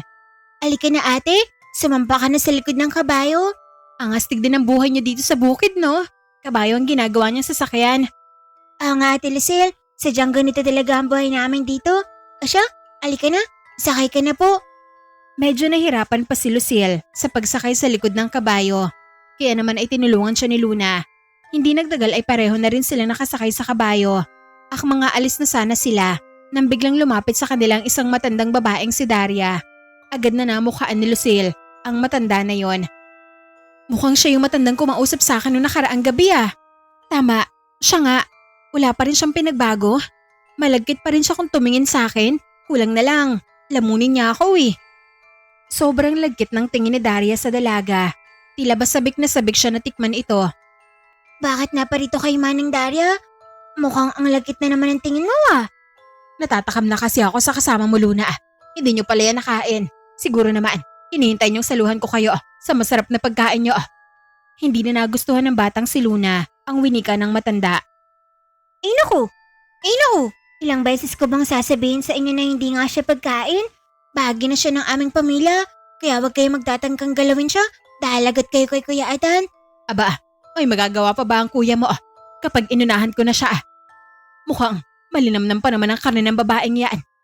Ang sama niyo naman Manang Daria, umalis na nga kayo rito. Sinisira niyo lang ang araw ko. Inis na hinampas ni Luna ang likod ng kabayo at mabilis namang tumakbo ang naturang hayop. Habang tumatakbo ang kabayo, walang pagsidlan ang kabang nadarama ni Lucille. Hindi niya maiwasang sumulyap sa kanilang likuran at nakita niya nakatingin pa rin sa kanila ang matandang babae na wari bang mayroon itong masamang binabalak. Hindi nagtagal, tuluyan din silang nakalayo sa pwesto na kinaroroonan ng matanda. Doon na nagkaroon ng pagkakataon si Lucille na magtanong kay Luna. Aswang din ba ang matandang yon? Bakit ganoon siya magsalita? Apo ate, tama ang naiisip mo. Aswang nga si Manang Daria, kaya wag ka pong magtaka kung bakit malagkit ang tingin niya sa'yo kanina. Pagkaan kasi ang tingin nila sa mga ordinaryong taong napapadpad sa lugar namin. Nakakatakot naman pala sila. Ibig sabihin, lahat ng taong nandito ay puro mga aswang? Ganun na nga po ate Lucille, pugod na mga aswang ang lugar na to. Maswerte nga po dahil sa amin ka napunta. Kung nagkataong ibang aswang ang hiningaan mo ng tulong, naku, baka ginawa ka na nilang pagkain. Grabe, sobrang delikado pala ng lugar nyo. Mabuti na lang at mababait kayo magkapatid pagdating sa akin. Mabait po talaga kami ni Kuya Adan. Basta wag lang kami yung unahan. Pero maniwala ka o hindi, masalimaw po kami sa halimaw kapag nagalit. Lalo na si Kuya Adan. Naku, ewan ko na lamang kung mabubuhay pa ba ang kalaban niya kapag galit na siya. Mabangis nga siyang magalit. Gulat na gulat nga ako nung pinas lang niya sila, Diego. Ayaw kasi ni Kuya Adan sa mga taong salbahe. Usap lamang ng usap ang dalawa hanggang sa nakarating sila sa kabilang burol. Huminto ang kanilang kabayo at sabay silang bumaba. Tuwang-tuwa si Lucille nang matanaw niya ang malulusog na mga gulay, kagaya na lamang ng malunggay, papaya at kangkong. Wow! Ang lulusog naman ng mga gulay dito. Ganitong ulam ang gusto ko. Teka, wala bang nagmamay-ari dito, Luna? Wala na ate, matagal lang inabanda na ng may-ari ang pwestong to. Bakit? Saan ba sila nagpunta? Nandun na sila sa malayong lugar. Ayaw na kasi nilang manirahan dito dahil takot sila sa amin. Alam kasi nilang mga aswang ang halos naninirahan dito. Nakaramdam ng lungkot ang dalaga. Naawa siya sa mga taong naaagarbayado ang buhay dahil sa mga nilalang ng dilem. Habang namimita siya ng malunggay, hindi niya maiwasan na magtanong kay Luna. Luna, huwag mo sanang mamasamay ng tanong ko ha. Hindi ba kayo naawa sa mga taong binibiktima nyo? Hindi agad na nakasagot ang batang aswang. Nakatingin lamang siya kay Lucille at ang paraan ng kanyang tingin ay mayroong nais na ipahiwatig. Oh, bakit natahimik ka? Mukhang hindi mo yata nagustuhan ng tanong ko. Pasensya ka na Luna ha, hindi na dapat ako nagtanong pa. Ayos lang po ate, pero ang totoo, naawa rin po ako sa mga taong biktima ng aming angkan.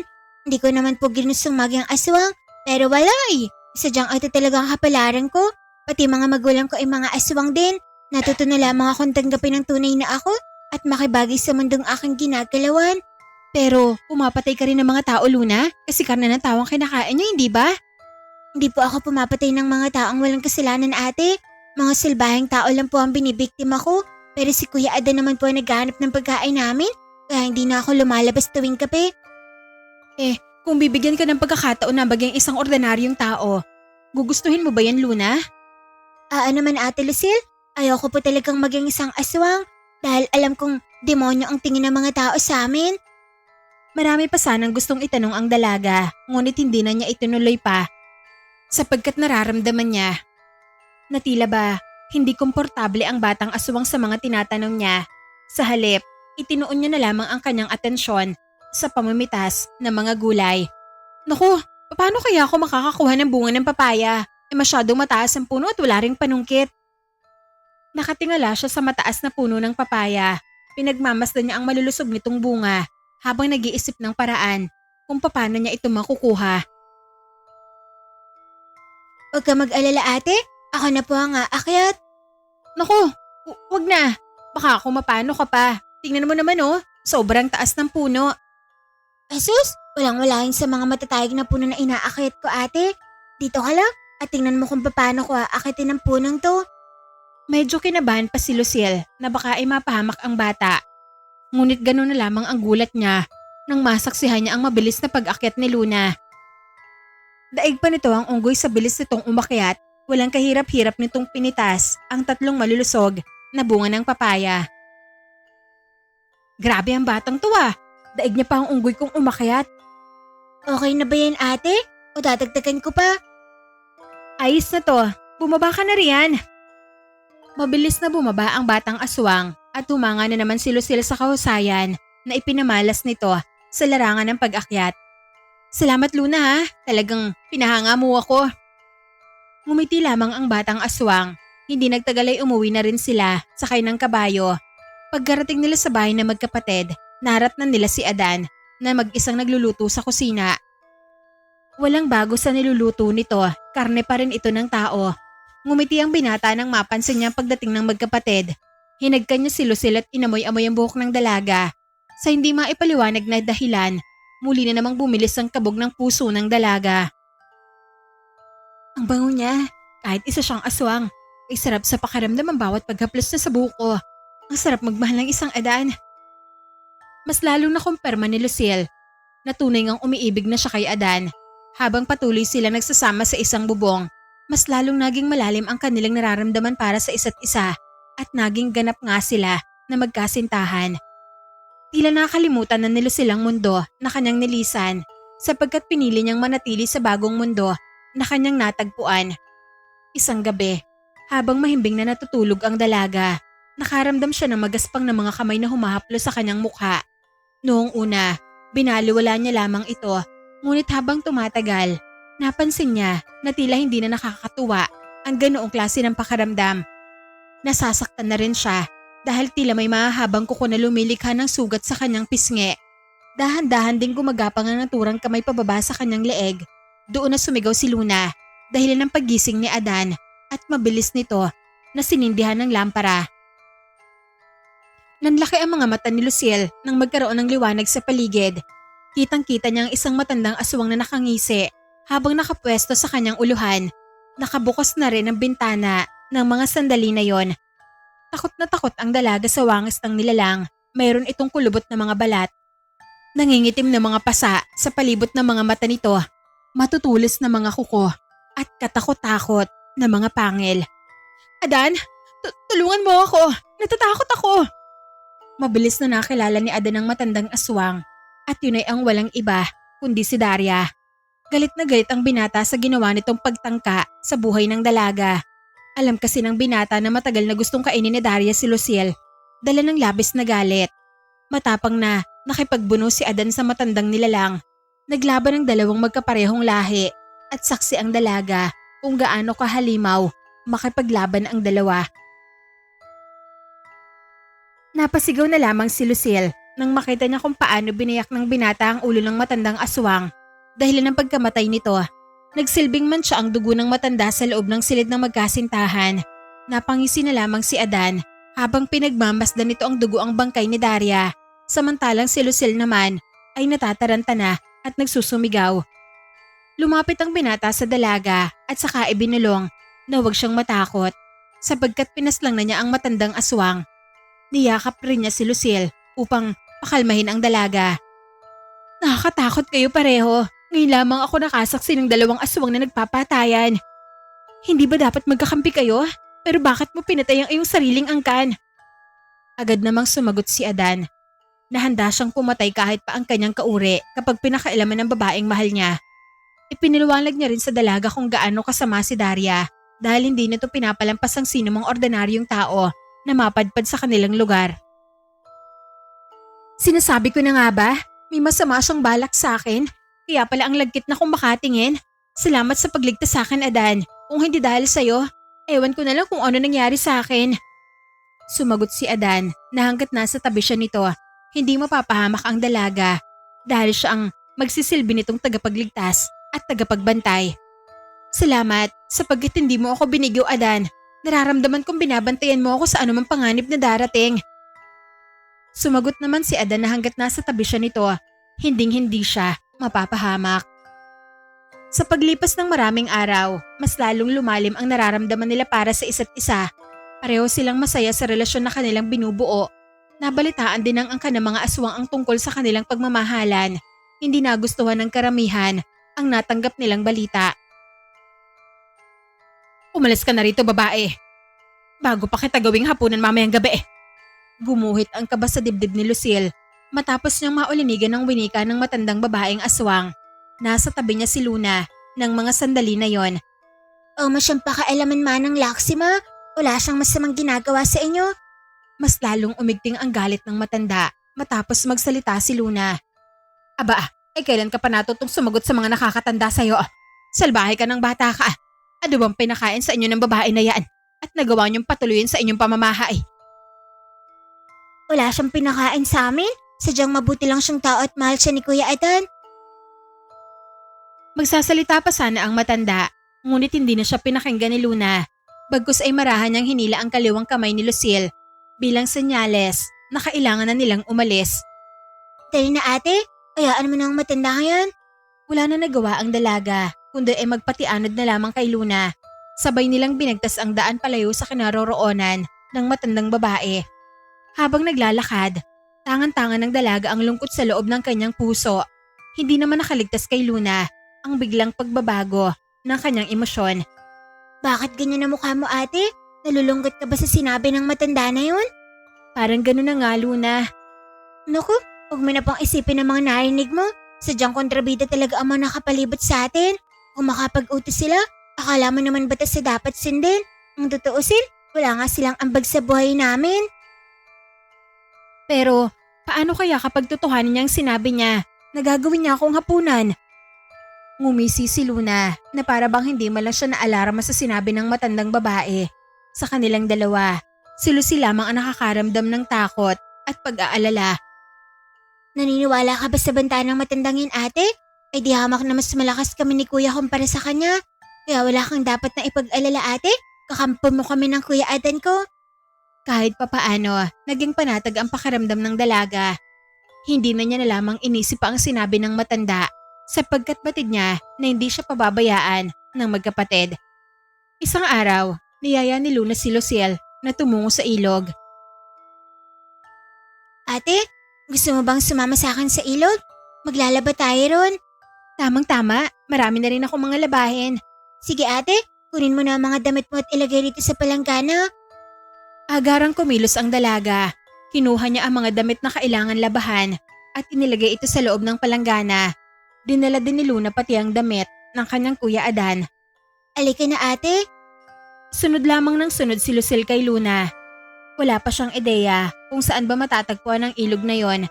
Sa gitna ng kanilang paglalakad, isang dalagita ang kanilang nakasalubong. Taglay nito ang mahabang hibla ng mga buhok at malapor sila ng kutis. Seryosong nakatingin ang babae sa kanila. Sinubukan ni Lucille ng ngumiti, ngunit hindi siya pinansin ng babae. Walang emosyon ang mukha nito, ngunit habang tumatagal ay tila nagiging matalim ang kanyang tingin. Nagpatuloy sa paglalakad sina Luna at Lucille at naiwang nakatayo ang babae. Nang lumingon si Lucille, natanaw niyang nakatingin pa rin sa kanya ang dalaga at doon na siya nagsimula na magtaka. Na paano kaya ang babae na yon? Bakit tingin siya ng tingin sa akin? May problema ba sa pagmumukha ko na hindi malang siyang umiti nung hinitian ko siya? Kung ano-ano nang naisip ni Lucille habang tinatahak ang kahabaan ng daan, hindi mawala-wala sa kanyang isip ang figura ng babae. Naisipan niya na muling lumingon, subalit hindi na niya ito nakita pa. Bakit bigla siyang nawala? Saan siya nagpunta? Kumunot ang noo ni Lucille. Isang palaisipan sa kanya ang biglang paglaho ng babae na animoy bula. Ilang beses pa siyang lumingon sa kanyang likuran, ngunit hindi na niya muling nakita pa ang babae. Mukhang kanina pa kita napapansing lumilingon. Ano bang tinitingnan mo ate? Nakita mo bang babaeng nakasalubong natin kanina, Luna? Bigla na lamang siyang nawala. Parang imposible naman yata na nakalayo siya kaagad. Parang kanina lang nasa likuran pa natin siya.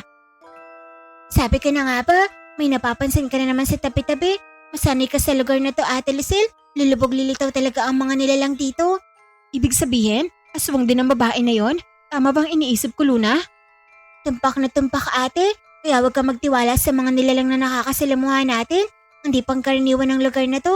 Maraming tuso at mapanglin lang. Nakakapanibago. Marami pa pala ako na hindi natutuklasan sa lugar na to. Umugot ng malalim na hininga si Lucille. Humawak siya sa braso ni Luna sapagkat bigla na lamang siyang kinabahan. Pakiramdam niya ay mayroong nagmamasid sa kanila habang naglalakad. Hindi siya mapakali. Palinga-linga siya sa kanilang paligid. Pawang mga kakahuyan ang kanyang nakikita. Makalipas ang ilang minuto, tuluyan na rin nilang narating ang kinaroroonan ng ilog. Namangha si Lucille dahil sa kanyang nasilayan. Ang ganda naman dito, Luna. Ngayon lamang ako nakakita ng ganito kagandang ilog. Maganda talaga ang pwestong to, ate. Pero wag ka pong masyadong maingay dahil baka magalit ang mga nakikinig sa tabi-tabi. Kumunot ang kanyang noo. Hindi niya lubos na maunawaan ang winika ng bata. Nakikinig sa tabi-tabi? Teka, anong ibig mong sabihin, Luna? Ang ibig ko pong sabihin ay yung mga duwende. Baka magalit sila kapag sobrang ingay. May mga duwende pala rito? Naku, nakakatakot naman. Apo, ate, pero hindi naman sila nananakit kapag hindi sila gagambalain. Mababait sila, basta huwag mo lang silang uunahan. Tumango na lamang ang dalaga bilang tugon na nauunawaan niya ang sinabi ng bata. Hindi nagtagal ay pumwesto na sila sa mga bato at sinimula na ang paglalaba. Masaya sila nag-uusap habang ginagawa ang bagay na yon.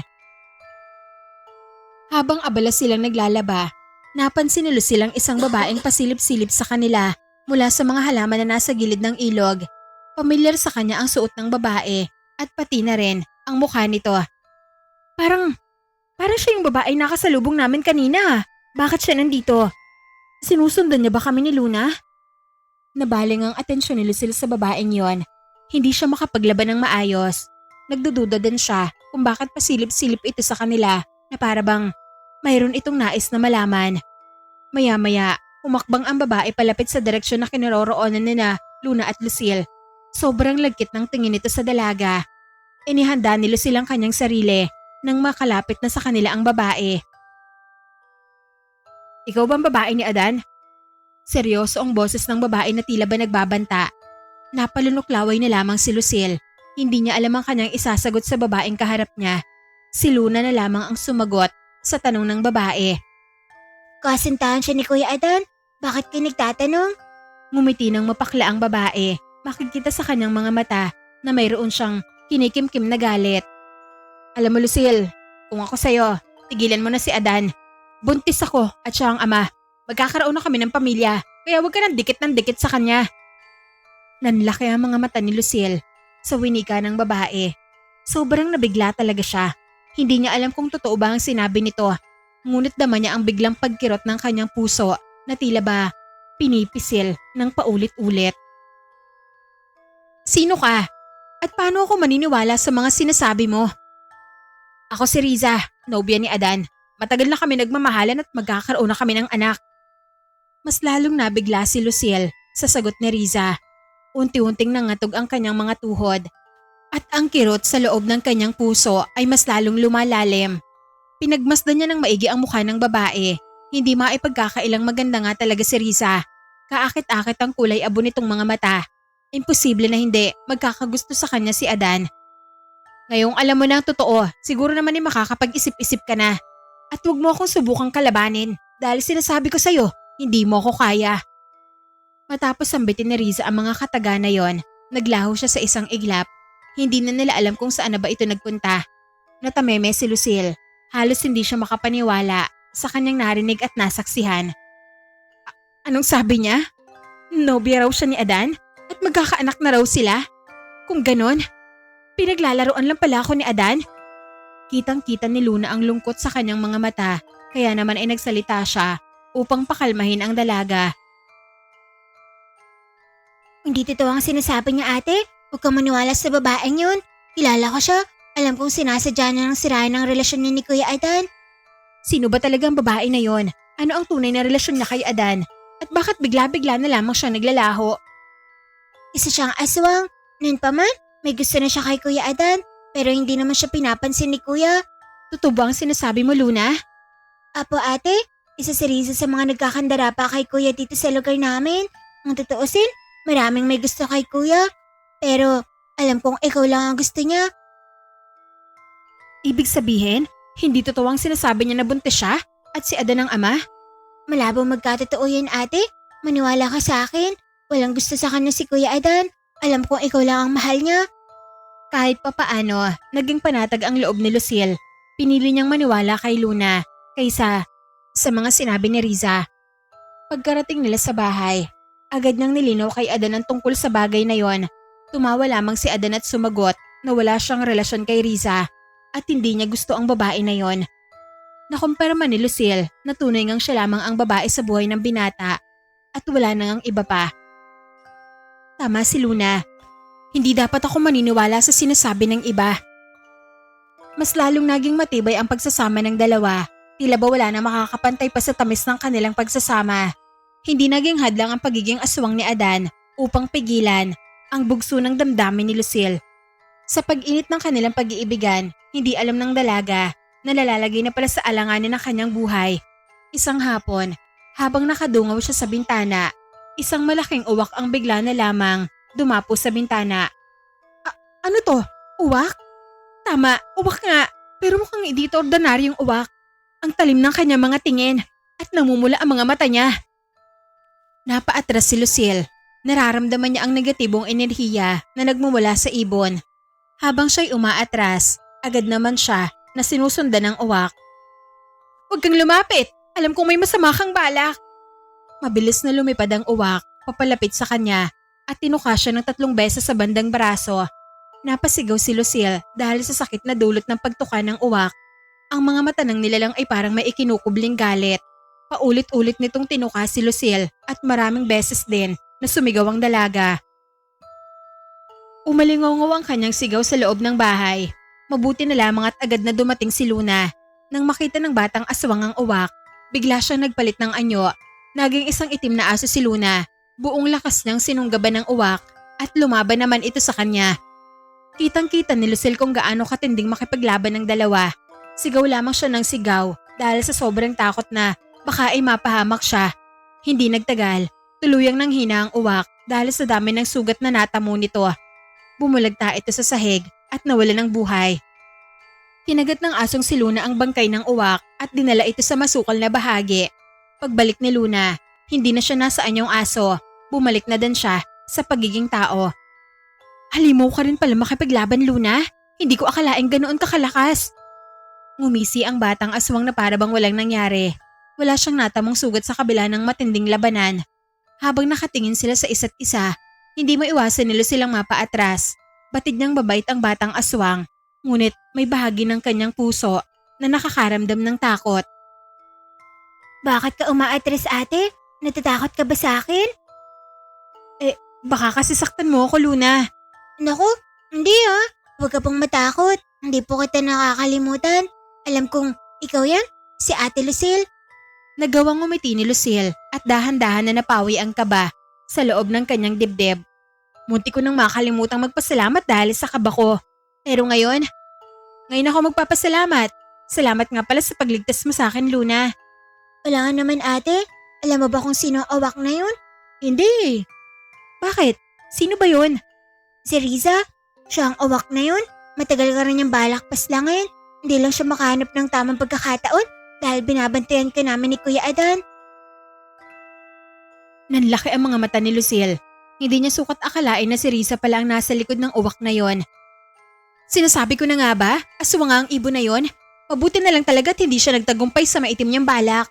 Kung nagkataon na hindi ka dumating, baka napaslang na niya ako, Luna. Talagang papaslangan ka ng aswang na yun, ate. Alam mo naman, sulos na sulos sa inyo ni Kuya Adan. Lahat gagawin niya. Para lang maputol ang relasyon niya ni Kuya. Grabe talagang nagagawa ng pagmamahal, no? Marami nagpapakamatay at pumapatay dahil lang sa pag-ibig. Naku, sinabi mo pa, ate. Tumpak ang mga sinabi mo. Pero siya nga pala, Luna. Napansin ko kanina. Sobrang galing mo makipaglaban. Walang binatbat sa'yo ang aswang na uwak. Hindi ko akalaing ganoon kakalakas. Manang-mana ka nga talaga sa kuya mo. Nasa dugo po namin ang pagiging mahusay na mandirigma, ate. Bata pa lang kami. Sinanay na kami ng mga magulang namin kung paano makipaglaban at depensa ng aming mga sarili. Kaya pala, parang halimaw kayo kung makipag-away. Siguro mahusay di makipaglaban ng mga magulang niyo, no? Apo, ate. Magaling talaga makipaglaban sina inay at itay. Hanga nga kami sa kanila nang nabubuhay pa sila dahil marami silang naipagtatanggol. Tango lamang ng tango si Lucille sa bawat kwento ng batang aswang. Ngunit sa loob-loob niya ay nanliliit na siya sa kanyang sarili. Malakas nga pala talaga ang mga aswang. Hindi sila basta-bastang kalabanin. Kawawa lamang ang mga kagaya kong ordinaryong tao kapag sila ang makalaban namin. Makalipas ang ilang segundo, dumating si Adan. May dala-dala itong mga kahoy at bangkay ng isang tao. Nanlumo naman si Lucille sa kanyang nasilayan. Hindi na bago sa kanya ang mga bangkay na inuuwi ni Adan. Ngunit bilang isang ordinaryong tao, hindi niya pa rin maiwasan na makaramdam ng awa at lungkot sa mga tao na biktima ng mga aswang. May dala ka na namang bangkay ng tao, Adan? Ano naman ba ang kasalanan niyan? Ibinaba ng binata ang pasan-pasan niyang kahoy, pati na rin ang bangkay ng lalaki. Tumingin siya kay Lucille at marahang sinagot ang tanong ng dalaga. Sinabi niya na pinagtatawanan daw siya ng lalaki habang nangangahoy siya sa gubat. Kaya nagawa niya itong paslangin. Sana, hindi mo na lang siya pinatay. Pinagpasensyahan mo na lang sana siya. Kawawa naman ang taong biktima mo, Adan. Pinatay mo siya nang walang kalaban-laban. Ganyan ba talaga kayong mga aswang? Hindi na awat ni Lucille ang kanyang sarili, bunsod ng labis na pagkaawa. Hindi niya namalaya na hindi na pala magandang pakinggan ng mga salita na lumabas sa kanyang bibig. Isang malagkit na tingin ang pinukul sa kanya ni Adan, ang klase ng tingin na nagtataglay ng malalim na kahulugan. Hindi siya sigurado kung nagalit ba ito sa kanya, ngunit nakaramdam siya ng takot habang nakatingin sa kanya si Adan. Walang salitang lumabas sa labi ng binata, ngunit tila may kakaiba sa kilos at reaksyon nito. Sa mga sandaling yon, hinila ni Luna si Lucille patungo sa kabilang silid at saka kinausap. Ano ka ba naman ate? Hindi mo dapat pinagsalitaan ng ganun si kuya. Bakit Luna? May mali ba akong nasabi? Apo ate, hindi magandang pakinggan ng mga salitang sinabi mo sa kanya. Alam mo namang aswang siya, hindi ba? Ligas na sa amin ang pumastan ng mga ordinaryong tao. Nagulantang si Lucille sa mga salita na binitiwan ng batang aswang. Ramdam niya sa tono ng pagsasalita ni Luna na hindi rin ito nagustuhan ng kanyang sinabi. Sa kanya lamang naisip na sadyang mali nga ang mga salitang lumabas mula sa kanyang bibig. Pasensya na kung nagpadalos-dalos ako sa pagsasalita, Luna. Hindi ko napag-isipan ang mga sinabi ko. Nadala ko ng aking emosyon. Pasensya na talaga. Nagalit ba sa akin ang kuya mo? Humugot ng malalim na hininga ang batang aswang. Kinuha niya ang dalawang kamay ni Lucille at marahan na hinawakan. Hindi niya man sabihin, pero halata sa mga mata niya na may nararamdaman siyang galit. Kilala ko si Kuya Adan, hindi siya nagsasalita tuwing galit siya, tahimik lang siya, pero iba nang tumatakbo sa isip niya. Biglang kinabahan ang dalaga. Nagmamahalan nga silang dalawa, ngunit batid niya sa kanyang sarili na hindi niya kabisado ang totoong ugali nito. May mga bagay pa siya na hindi natutuklasan kay Adan. Anong gagawin ko, Luna? Paano ko mababawi ang galit na idinulot ko sa kanya? Hindi mo na yun mababawi ate. Isa lang ang alam kong dapat mong gawin. Humingi ka ng tawad sa kanya. Marahang tumango si Lucille. Pabor siya sa suhestyon ng batang aswang. Para sa kanya, nararapat lang na humingi siya ng tawad sa kanyang kabiyak, lalo na at hindi niya alam kung gaano kalalim ang sugat na idinulot ng kanyang mga salita sa loob ng puso ng binata. Sige, salamat Luna, pupuntahan ko siya ngayon. Walang sinayang na sandali si Lucille. Dali-dali siyang humakbang palabas ng silid at tinungo ang daan patungo sa kusina. Naratnan niya si Ada na may hawak-hawak na patalim habang nakaharap sa bangkay ng lalaki na naroon na nakahandusay sa mesa. Nanlilisik ang mga mata ng binatang aswang habang pinagmamasdan ang bangkay. Hindi maitago sa mga mata ni Ada ng galit sa kanyang tangan-tangan. Pwersahan itong tinadtad ang bangkay ng lalaki at nabahira ng dugo ang mesa. Mukhang galit na galit nga siya. Nakakatakot siyang lapitan. Napaatras si Lucille. Naisipan niya wag na lamang tumuloy sa paglapit sa binata. Baka mapahamak lang ako kung tutuluyan kong lalapitan siya. Ihingi ako ng tawad pero hindi muna ngayon. Hindi ito ang tamang pagkakataon. Humakbang na lamang si Lucille pabalik sa silid kung saan ay naroon na naghihintay si Luna. Anong balita ate? Humingi ka na ba ng tawad kay kuya? Hindi pa Luna. Mukhang galit na galit kasi siya habang naghihiwa ng karne. Natatakot akong lumapit sa kanya. Mukhang delikado nga siyang lapitan kung gayon nag-uumapoy siya sa galit. Mabuti naman at naisipan mong wag na munang tumuloy ate. Oo nga Luna. Magpahinga ka muna ate. Hintayin mo lang na humupa ang galit niya. Tanging-tango lamang ang itunugo ng dalaga. Wala na siyang sapat na lakas upang magsalita. Pakiramdam niya, sobrang laki ng kasalanan na nagawa niya. Hindi siya mapakali. Halo-halong emosyon ang kanyang nararamdaman ng mga sandali na yon. Sana pala, hindi ko na lang siya pinagsabihan. Siguro, labis ng dinamdam ang mga sinabi ko. Sana, mapatawad niya pa ako. Makalipas ang isang mahigit na oras, naamoy ni Lucille ang mabangong putahe na nagmumula sa kusina. Napagpasya niyang bumalik na roon. Naratnan niya si Adan na abalang nagluluto. Tumikhim siya upang mapansin ito, ngunit hindi man lamang ito tumingin sa kanya. Baka hindi niya ako narinig. Ang mabuti pa, lapitan ko na lang siya. Dahan-dahang humakbang ang dalaga patungo sa kinaroroonan ng binata. Niyakap niya ito ng mahigpit. Adan, alam kong nasaktan kita sa mga sinabi ko kanina. Napagtanto ko na mali nga pala ako. Mahal, humihingi ako sa iyo ng paumanhin. Patawarin mo sana ako. Pinagmasdan lamang siya ni Adan na para bang siya ang pinakapaborito nitong putahe. Ngumiti ito sa kanya, ngunit hindi matukoy ni Lucille kung totoong ngiti ba yon o baka naman ay mayroong nakakubling kahulugan. Galit ka pa ba sa akin? Walang salitang narinig si Lucille mula kay Adan. Bagkus ay niyakap lamang siya nito ng mahigpit. Sa mga sandali na yon, nanibago si Lucille. Hindi niya maramdaman ang init at pagmamahal kahit sobrang higpit ng yakap sa kanya ni Adan. Adan, nasasakal ako. Huwag mo naman masyadong higpitan ng pagyakap sa akin. Ramdam ng dalaga na hindi na talaga normal ang klase ng yakap na nagmumula sa kanyang nobyo. Pakiramdam niya, tila sinasadya nitong ipitin siya o di kaya ay sakalin. Pinilit ni Lucille na makawala mula sa mahigpit na yakap nito. Hindi nagtagal, lumuwag din ang pagkakayakap sa kanya ng binata. Laking tuwa ng dalaga dahil nakahinga rin siya ng maluwag. Subalit, tila nagbago na ang tingin niya kay Adan. Pakiramdam niya, hindi na siya ligtas sa mga bisig ng kanyang kapareha. Gayunpaman, pinili niyang itago ang takot na kanyang nararamdaman at pati na rin ang paninibago sa ikinikilos ng binata. Maiwan na muna kita rito sa kusina, Adan. Pupunta lang ako sa ating silid. Tumango lamang ang binata. Hindi na nagtagal pa si Lucille sa harapan nito. Dali-dali niyang tinahak ang daan, papasok sa kanilang silid. Pagkarating niya pa lang sa pintuan, bumuhos na ang kanyang mga luha na kanina niya pa pinipigilan. Masikip ang kanyang dibdib. Labis siyang nalungkot sa nangyari sa kanila ni Adan. Isinubsob niya ang kanyang mukha sa unan at doon na palihim na umiyak. Kung yakapin niya ako, parang hindi niya ako kilala. Maging sa paraan ng kanyang mga tingin, parang hindi pag-ibig ang ipinapahiwatig. Nagbago na ba ang pagtingin niya sa akin? Yun ang mga tanong ni Lucille sa kanyang sarili na hindi niya alam ang kasagutan. Maya-maya, nakarinig siya ng mga yapak, papalapit sa silid na yon.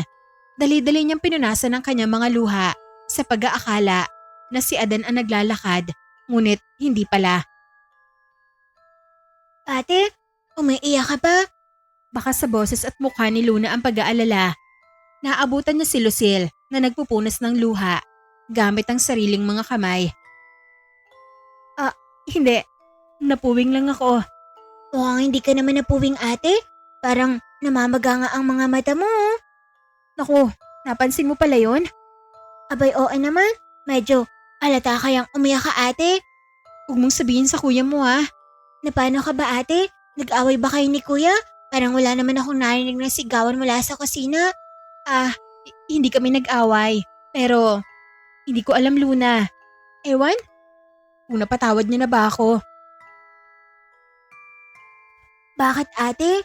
Hindi ka ba niya kinausap? Hindi eh. Nilapitan ko siya kanina at humingi ako ng tawad. Pero, niyakap niya lang ako. Hindi niya man lang sinabi kung okay na ba kami.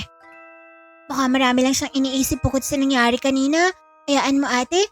Mapapatawad ka na rin siguro niya. Kumapit si Lucille sa sinabi ni Luna. Umaasa siyang pinapatawad na nga siya ni Adan. Ngunit, tila kabaliktaran ang nangyari.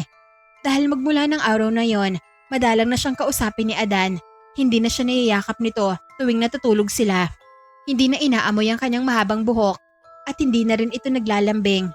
Magkatabi nga sila sa higaan, ngunit parang hindi na sila magkakilala. Na para bang ibinaon na lamang nito sa limot ang mga masasaya nilang kahapon. Nagbago na nga siya. Mukhang hindi na siya ang lalaking minahal ko. Palihim na lamang na umayak si Lucille Umaasa siyang magiging maayos pa ang pakikitungo nito sa kanya kahit batid niyang malabo na. Ramdam ng dalaga na tila mayroon ng lamat sa pagitan nilang dalawa. Wala na ang saya, wala na ang kilig, wala na rin ang pananabik. Kung tutuusin, madalas nang umaalis sa kanilang bahay si Adan, lalo na tuwing hating gabi. Aalis ito na walang paalam at uuwi na mayroon ng daladalang bangkay ng mga tao. Kung noon, isang bangkay lang ang daladala ni Adan, pero ngayon, umaabot na ng 2, 3, at kung minsan ay 4 pa. Habang tumatagal, parang mas lalo siyang nagiging halimaw. Sinasadya niya bang pumatay ng maraming tao para lang asarin ako? Halos hindi na masikmura ng dalaga ang nangyayari sa loob ng bahay. Masyado nang dumagsa ang bangkay ng mga tao. Mas lalong naging mabaho at malangsa ang paligid, partikular na sa kusina. Isang gabi, nagising si Lucille na wala na si Adan sa kanyang tabi. Hindi na siya nagtaka pa. Alam na niya kung saan nga ba ito nagpunta. Lumabas na naman siya para mambiktima. Kawawa tuloy ang mga ordinaryong tao na wala namang kalaban-laban. Mabanas ang kanilang silid ng gabi na yon. Napagpa siya ng dalaga na buksan ng bintana upang sana'y lumanghap ng hangin. Batid niyang delikado ang magbukas ng bintana sa gitna ng gabi. Ngunit isinantabi niya na muna ang nararamdamang takot. Nang buksan ni Lucille ang bintana, natanaw niya si Adan na naglalakad palapit sa kanilang bahay. Dugwan ang damit nito at may daladalang sako kung saan ay mayroong umiiyak na sanggol. Halos madurog ang puso ng dalaga habang pinapakinggan niya ang kawaawang iyak ng sanggol. Isa na namang sanggol ang biktima ni Adan, mukhang buhay pa dahil walang mintis sa pag-iyak. Malapit ang puso ni Lucille sa mga bata, kaya ganoon na lamang ang awa na kanyang nararamdaman. Pinagmamasdan niya si Adan habang naglalakad. Walang mababakas na awa sa mukha nito kahit sobrang lakas ng pag-iyak ng sanggol. Iba pala ang puso ng mga aswang kumpara sa mga ordinaryong tao. Parang hindi sila marunong maawa. Dumaretso si Adan sa kusina. Iyak pa rin ang iyak ang sanggol. Kawawa talaga ang batang yon. Hindi man lang ba naawa si Adan? Paano kaya kung kausapin ko siya? Nagpa siya si Lucille na kausapin si Adan. Isinara niya ang bintana at dahan-dahan siyang tumungo sa kinaroroonan ng kusina. Palihim niyang pinagmasdan si Adan. Tanong niya kung paano nilagay ng binata sa ibabaw ng mesa ang sako na may lamang sanggol. Maya-maya pa, kumuha siya ng patalim na ginamit niya sa panggagayat ng karin ng mga tao. Hindi na napigil ni Lucille ang awa na kanyang nadarama, kaya naman bigla siyang nagsalita. Adan, maawa ka sa bata.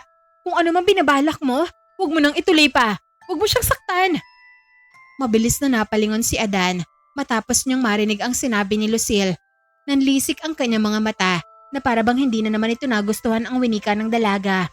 Lumapit siya kay Lucille habang bitbit ang patalim. Unti-unting napaatras ang dalaga. Buong akala niya isasaktan siya ni Adan, ngunit mayroon lamang itong binulong sa kanya. Sinabi ng binata na masyado siyang pakialamera. Pasensya na kung nangingialam ako, Adan. Naawa lang ako sa mga bata, kaya pakiusap. Ibalik mo siya sa pinanggalingan niya. Nang oras na yon, hindi na natutuwa ang binata sa mga pinagsasasabi ng dalaga. Maraming beses na nanlisik ang kanyang mga mata. Binigyan niya pa ng babala si Lucille na siya ang kakainin nito kung ayaw niyang manahimik. Labis na nagulat ang dalaga sa winika ng binata. Halos hindi siya makapaniwala na maririnig niya yon mula sa lalaking mahal niya. Dahil sa sobrang takot, dali-daling tumakbo si Lucille pabalik sa kanilang silid.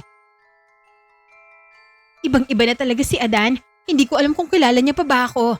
Habang tumatagal, talo niya pang nasisiraan ng bait. Muli na naman siyang umiyak ng palihim. Nang gabing yon, nanariwa sa kanyang alaala ang lugar na kanyang pinanggalingan, ang mukha ng mga magulang niya at ang araw kung paano siya tumakas sa kanilang bahay. Namimiss ko ng mga magulang ko. Pero kasalanan din nila kung bakit nandito ako. Kung hindi lang sana nila ako pinilit ipakasal kay Diego, di sana wala ako sa lugar na to. Sa isang iglap, tila nahimasmasan ng dalaga. Nagising siya sa katotohanan at marami siyang napag-isip-isip. Hindi pala ganitong buhay ang pangarap ko noon. Ni minsan hindi ko pinangarap na magmahal ng isang aswang at mamuhay kapiling ang kagaya niyang halimaw. Anong nangyari sa akin? Bakit ko hinayaan ang aking sarili na magtiis sa ganitong sitwasyon? Siguro, masyado lang ako nabulag ng pagmamahal. Mas lalong lumalalim ang mga napagtanto ni Lucille habang walang humpay sa pagpatak. ang kanyang mga luha. Pinipilit ko lang pala noon ang sarili ko na tanggapin ang ganitong uri ng buhay. Pero ang totoo, hindi pala ako tunay na masaya. Hindi ko pa lubusang tanggap ang mundong kinabibilangan ko. Kahiba nga lang ang umibig sa isang aswang. Hindi kami nababagay sa isa't isa. Hindi ko siya masasabayan sa mga gusto niya at hindi niya rin ako masasabayan sa mga nais ko.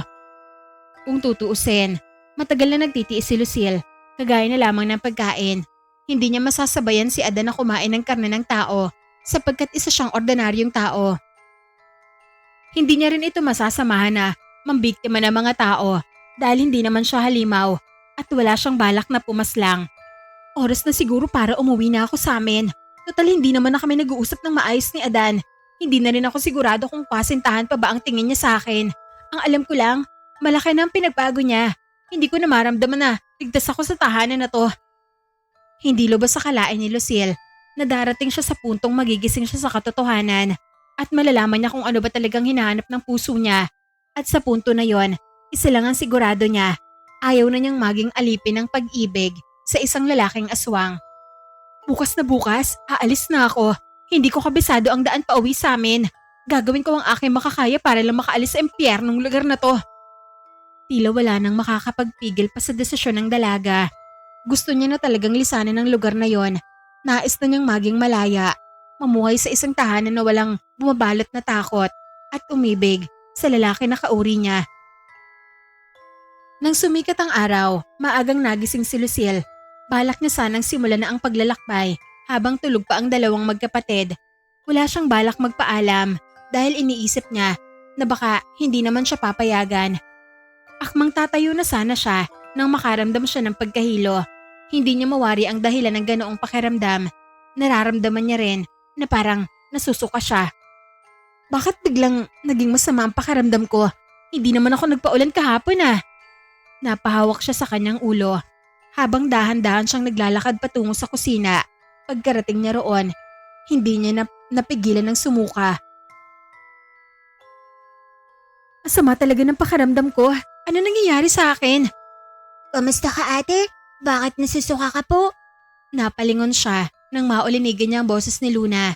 Hindi niya alam, nagising na pala ang bata. Nahihilo ako, Luna. Hindi ko alam kung bakit.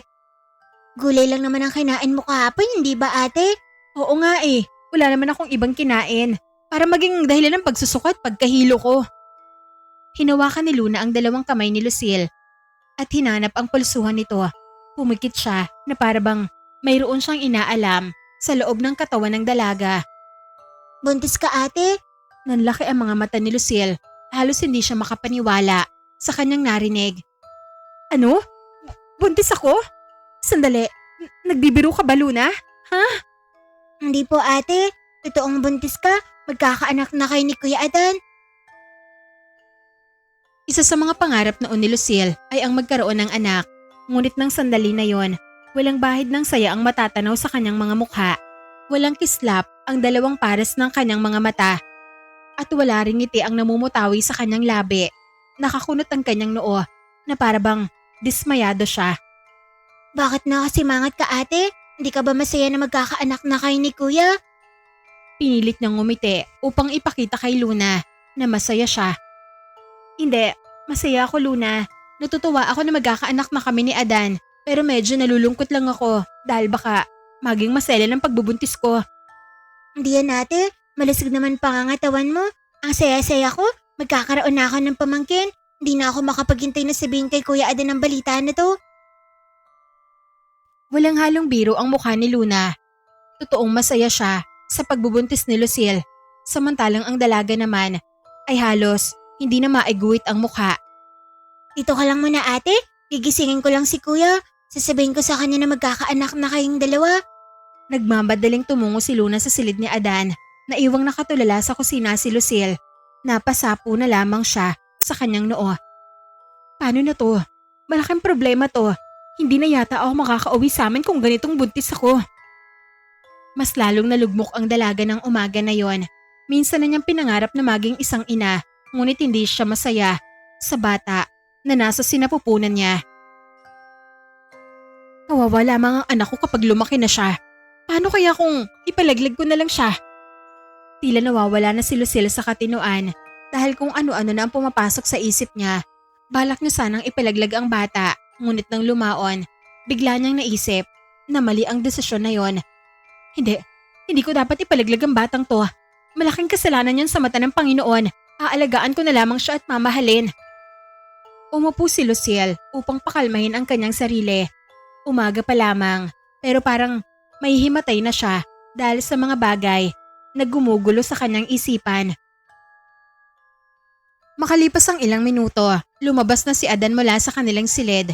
Dumiretso ito sa kusina upang magluto para sa kanilang umagahan. Alam na ng binata na buntis si Lucille, ngunit baliwala lamang ito sa kanya.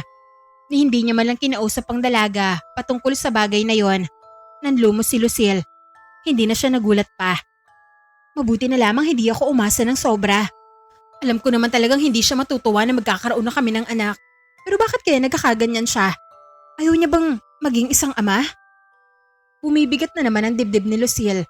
Hindi niya alam kung anong gagawin niya upang manumbalik ang dating tamis ng kanilang pagsasama. Hindi niya na ba ako mahal? Ayaw niya na ba sa akin? Kung ayaw na niya, bakit hindi na lang niya sabihin? Sa kabila ng malamig nilang pagsasama, nanatili si Lucille sa piling ni Adan. Gusto niya mang umalis sa lugar na yon, ngunit hindi niya magawa sapagkat ayaw niyang lumaki ang kanyang anak na walang kinikilalang ama. Medyo lumalaki na ang tiyan mo, ate. Sa tingin ko, babae ang magiging anak niya ni Kuya Adan. Sana nga babae siya, Luna, para kapag lumaki na siya, susuklayin ko ang buhok niya. Tapos, maglalaro po kaming dalawa, ate. Kapag naisilang mo na siya, hindi mo na problema ang tagabantay dahil ako ang magbabantay sa kanya. Masaya nag-uusap sa sala, sina Luna at Lucille nang biglang sumulpot si Adan. May daladala itong mangkok na may lamang adobong karne. Sabay na napatitig sa kanya ang dalawa. Lumapit siya kay Lucille at saka iniabot ang mangkok. Kumunot naman ang noon ng dalaga. Anong gagawin ko sa mangkok na yun, Adan? Sumagot si Adan. Sinabi niya na kailangan na kainin ni Lucille ang laman ng mangkok. Ano? Ipapakain mo sa akin yan? Alam mo naman na hindi ako kumakain ng karne ng tao, hindi ba? Gulay at prutas lang ang gusto kong kainin. Sinabi ni Adan na inihanda niya para sa sanggulang putahing yon. Ibig niya raw kasing maging malusog at malinamnam ang bata sa sinapupunan ni Lucille. Hindi ako nagilih ng karne ng tao, Adan. Ilayo mo sa akin ang putahing yan. Hindi yan matatanggap ng sikmura ko. Sa mga sandaling yon, biglang nag-iba ang timpla ng modo ni Adan. Nagalit siya kay Lucille. Pinagbantaan niya ang kanyang nobya na sasaktan niya ito kung ayaw niyang kumain ng karne ng tao. Labag man sa dalaga na gawin ang bagay na yon, tinanggap niya na lamang ang mangkok at pinilit kainin kahit diring-diri siya sa karne ng tao. Hindi nagtagal ay bumalik na din si Adan sa kusina. Bakit ganyan ang kuya mo, Luna? Pinipilit niya akong kumain nitong karne. Pasensya ka na, ate. Pero sa totoo lang, hindi ko rin alam ang nangyayari kay Kuya Adan. Mabait naman siya dati. Ngayon lang siya nagkakaganito. Mukhang tama nga ang sabi ng iba. Makikilala mo lang ng higit ang taong mahal mo kapag matagal na kayo nagsasama. Ngayon ko lang nalaman na may kakaiba palang ugali si Adan. Hindi ko rin po alam na magagawa ito ni Kuya.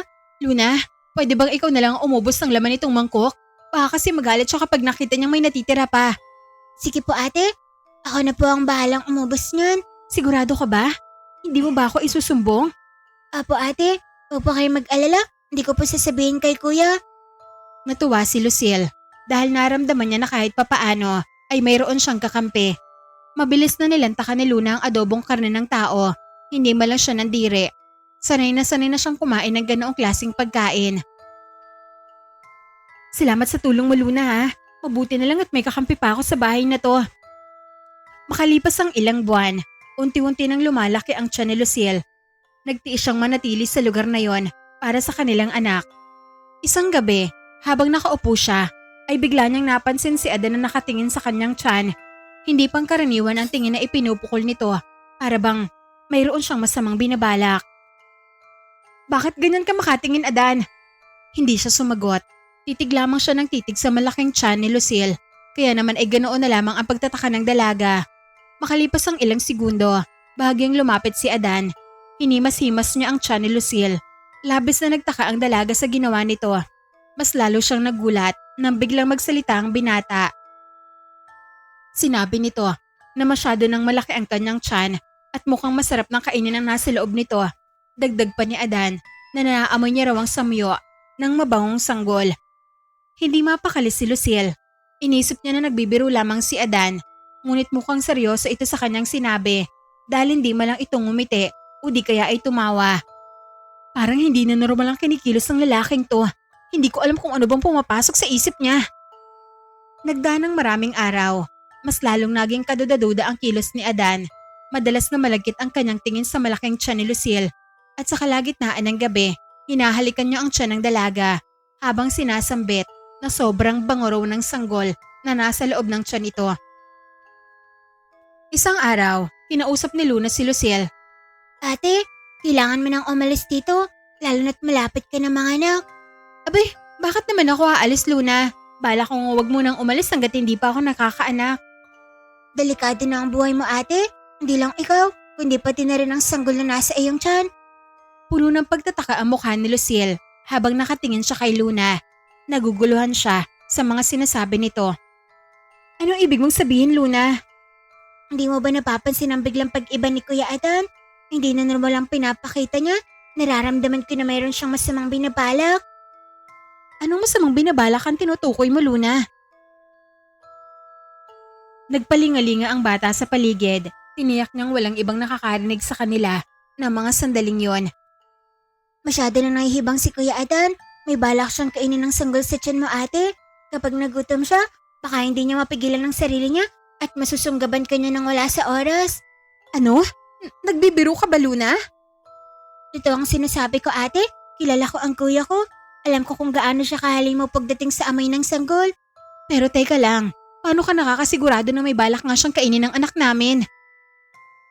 Humugot ng malalim na hininga si Luna at marang hinawakan ng kamay ni Lucille. Makikita sa kanya mga mata na totoo ang sinasabi niya at tunay na nag-aalala siya sa kalagayan ng dalaga. Nagawa na niya sa dati niyang karelasyon ng bagay na yun at nararamdaman kong uulitin niya na naman ang nangyari. Nagkasalubong ang mga kilay ni Lucille. Halos hindi siya makapaniwala sa kanyang narinig. Dating karelasyon? Ibig mong sabihin, may naging karelasyon si Adan bago pa ako dumating sa buhay niya? Apo ate, nabuntis na rin ng babae na yun. Pero nang sumapit ang kabuhanan ng babae, kinain niya ang kanilang anak sa loob ng tiyan nito. At pasensya ka na kung hindi ko agad sinabi sa'yo. Akala ko kasi magbabago na si kuya, pero hindi pa rin pala. Hanggang ngayon, halimaw pa rin talaga siya. Unti-unting umago sa mga luha ni Lucille, pababa sa kanyang pisngi. Nasaktan siya sa kanyang nalaman. Pakiramdam niya, pinagtaksilan siya ng magkapatid.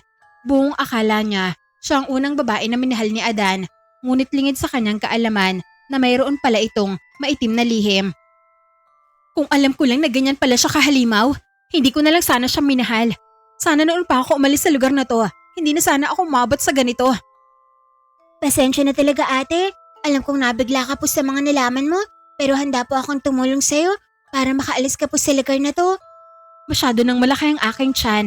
May hirapan na ako maglakbay, Luna. Hindi ka naman po maglalakad. Sasakay po tayo sa kabayo. Saglit na nag-isip si Lucille. Magulo ang isip niya ng sandaling yon. Hindi siya makapagdesisyon ng maayos dahil sa kanyang nalaman.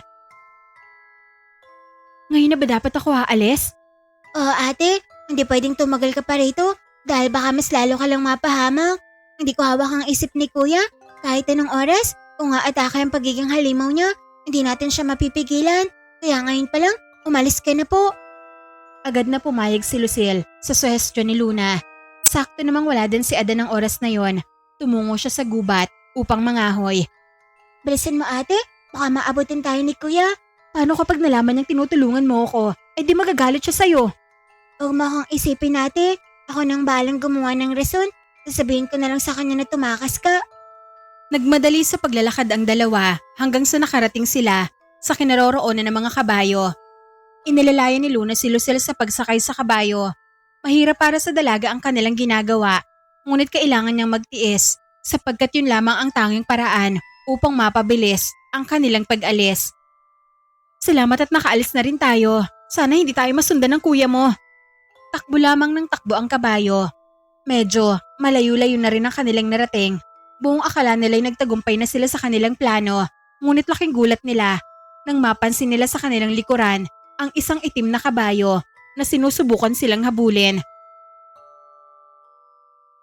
Mukhang kabayan ni Kuya Adan, hindi ako nagkakamali. Siya nga, nasundan niya tayo ate. Hindi magkamayaw ang takot at kaba na nadaraman ni Lucille. Parang gusto niya nalang tumalon sa kabayo at magpakamatay upang matapos na ang kanyang paghihirap. Anong gagawin natin, Luna? Paano kung maabutan niya tayo? Kalma ka lang ate, huwag mong ipakitang natatakot ka. Magtiwala ka lang sa bilis ng kabayo ko. Hindi tayo maaabutan ni Kuya. Mas lalong bumilis ang takbo ng kabayo. Sinadya ni Luna na iliko ang kabayo sa kabilang daan upang iligaw si Adan. Nagsusumigaw na si Lucille bunsod ng labis na takot. Nahihirapan na rin siyang sumampas sa likod ng kabayo sapagkat sumasakit na ang kanyang mga kamay, pati na rin ang kanyang tiyan at balakang. Makalipas ang ilang minuto, nakarating sila sa isang lugar na mayroong maliit na kubo at malaking punong kahoy. Inihinto ni Luna ang kabayo sa ilalim ng puno. Bumaba ka na ate, mas ligtas ka kung magpaiwan ka na lang dito. Paano ka, Luna? Ako nang bala sa sarili ko ate. Ang mahalaga ay hindi ka matunta ni Kuya. Magpapakita ako sa kanya upang aligaw ko siya sa ibang daan para hindi siya mapadpad rito. Babalik ka pa ba, Luna? Hindi ako sigurado ate. Ang gagawin ko lang ngayon ay protection ng kalaban kay Kuya. Magtanong-tanong ka lang sa may-ari ng kubo na yun. Baka sakaling matulungan ka niya. Mas lalong napaiyak si Lucille. Napamahal na siya kay Luna at masakit para sa kanya na maghihiwalay na sila ng landas. Niyakap niya ito ng mahigpit. Maraming salamat sa tulong mo, Luna. Kahit isa kang aswang napakabuti ng puso mo. Hindi kita malilimutan. Mag-iingat ka ate. Ingatan mo yung anak mo. Magpakatatag ka kahit mag-isa ka na lang. Sige na po, aalis na ako. Wala na oras para mag-usap pa. Baka maabutan ka pa ni Kuya. Lumisa na ang batang aswang, sakay ng kabayo. Naiwang luhaan si Lucille sa ilalim ng puno ng akasya. Maya-maya, naramdaman niyang nangangalay na ang kanyang balakang at masyado nang masakit ang kanyang tiyan. Napaupo siya sa damuhan dahil sa labis na sakit. Aray, manganganak na yata ako. Sobrang sakit na ng tiyan ko. Kabuanan ko na pala ngayon. Sumigaw ng tulong si Lucille. Umaasa siyang mayroong makakarinig sa kanya. Hindi nagtagal. Isang matandang babae ang lumabas mula sa loob ng kubo. Lola? Lola? Tulungan niyo ho ako. Manganganak na ako. Naalarma ang matandang babae sa sigaw ni Lucille. Mabilis itong lumapit sa kinaroroonan ng dalaga. Nako, ang laki na ng tiyan mo, Inaeng. Mukhang manganganak ka na nga. Halika sa bahay ko. Inilalayan siya ng matandang babae. Papasok sa munti nitong kubo. Nalaman niyang isa palang kumadrona ang matandang yon. Laking pasasalamat niya dahil tinulungan siya ng matanda upang maisilang niya ang sanggol. Babae ang anak mo, napakaganda niya. Nararamdaman ko na may taglay siyang kakaibang kapangyarihan. Talaga ho, Lola? Oo, Inaeng. Magiging isa siyang mahusay na manggagamot. May kapangyarihan din siyang talunin ng mga aswang. Alagaan mo ang batang ito. Pambira ang mga batang tulad niya. Maraming salamat po sa ginawa niyong pagtulong sa akin. Dahil sa inyo, naisilang ko ng ligtas ang anak ko. Walang anuman, Inaeng. Nararapat lamang tulungan ng mga nangangailangan. O siya, magpahinga ka na muna rito sa loob. Ipagluluto lang kita ng ulam. Alam ko nagutom ka talaga sa panganganak. Pakiramdam ni Lucille, sobrang swerte niya ng araw na yon. Hindi basta-basta ang kanyang pinagdaanan, ngunit nagawa niya pa ring makaligtas at tagumpay niya ring naisilang ang kanyang supling. Kay buti talaga ng Panginoon, hindi niya ako pinabayaan. Pinagmasdan niya ang kanyang anak at niyakap sa unang pagkakataon. Ramdam niya ang pagmamahal bilang isang ina. Ang ganda mo, anak. Sobrang ganda mo. Pangako ko sa'yo, aalagaan kita at mamahalin ng buo. Kapag lumaki ka na, ipaliliwanag ko lang sa'yo ang tungkol sa iyong ama. Sana, maintindihan mo ako, anak. Laking pasasalamat ni Lucille sapagkat hindi na siya nasundan ni Adan. Wala na rin siyang balita kay Luna. Ibinulong niya na lamang sa hangin na sana ay ligtas ang batang aswang. Makalipas ang ilang araw, tinulungan siya ng matanda upang makabalik sa kanyang tunay na tahanan. Muli silang nagkita ng kanyang mga magulang. Ipiniliwanag niya ang kanyang pinagdaanan, buhat nang tumakas siya. Naikwento niya rin ang masaklap na sinapit ni Diego at ng mga kasamahan nito. Mabuti naman at bumalik ka na anak. Alam mo bang kung saan-saan ka namin hinanap? Pasensya ka na kung pinilit ka namin magpakasal kay Diego. Pinagsisisihan na namin ng iyong ama ang bagay na yon. Sana mapatawad mo kami, anak ko. Hindi naging madali kay Lucilang makalimot. Pagkatapos ng masalimuot na kanyang karanasan sa mundo ng mga aswang, ngunit naig sa kanyang puso ang pagmamahal at pagpapatawad. Pinili niyang huwag magtanim ng galit sa kanyang mga magulang. Bagkus ay ginawa niyang aral at inspirasyon ang madilim niyang nakaraan sa pagpili ng tamang taong mamahalin. Pinalaki niya rin ng maayos ang kanyang anak. Sa paglipas ng mahiwagang panahon, nahanap din ni Lucille ang tunay na pag-ibig nang dumating sa kanyang buhay si Isagani, ang lalaking minahal siya ng buo at tinanggap ang kanyang nakaraan. Naging masaya ang kanilang pagsasama at nakamit ni Lucille ang tunay na ligaya na matagal nang inaasam-asam ng puso niya. Sa kabilang banda, naging isa na ring mahusay na manggagamot ang kanyang anak at naging takbuhan ito ng mga taong may sakit. At dito na nga nagtatapos ang pagbabahagi ko ng kwento patungkol sa buhay ni Lucille. Sana ay mayroon kayo napulot na mga aral. Maraming salamat sa inyong pakikinig at magandang araw sa inyong lahat.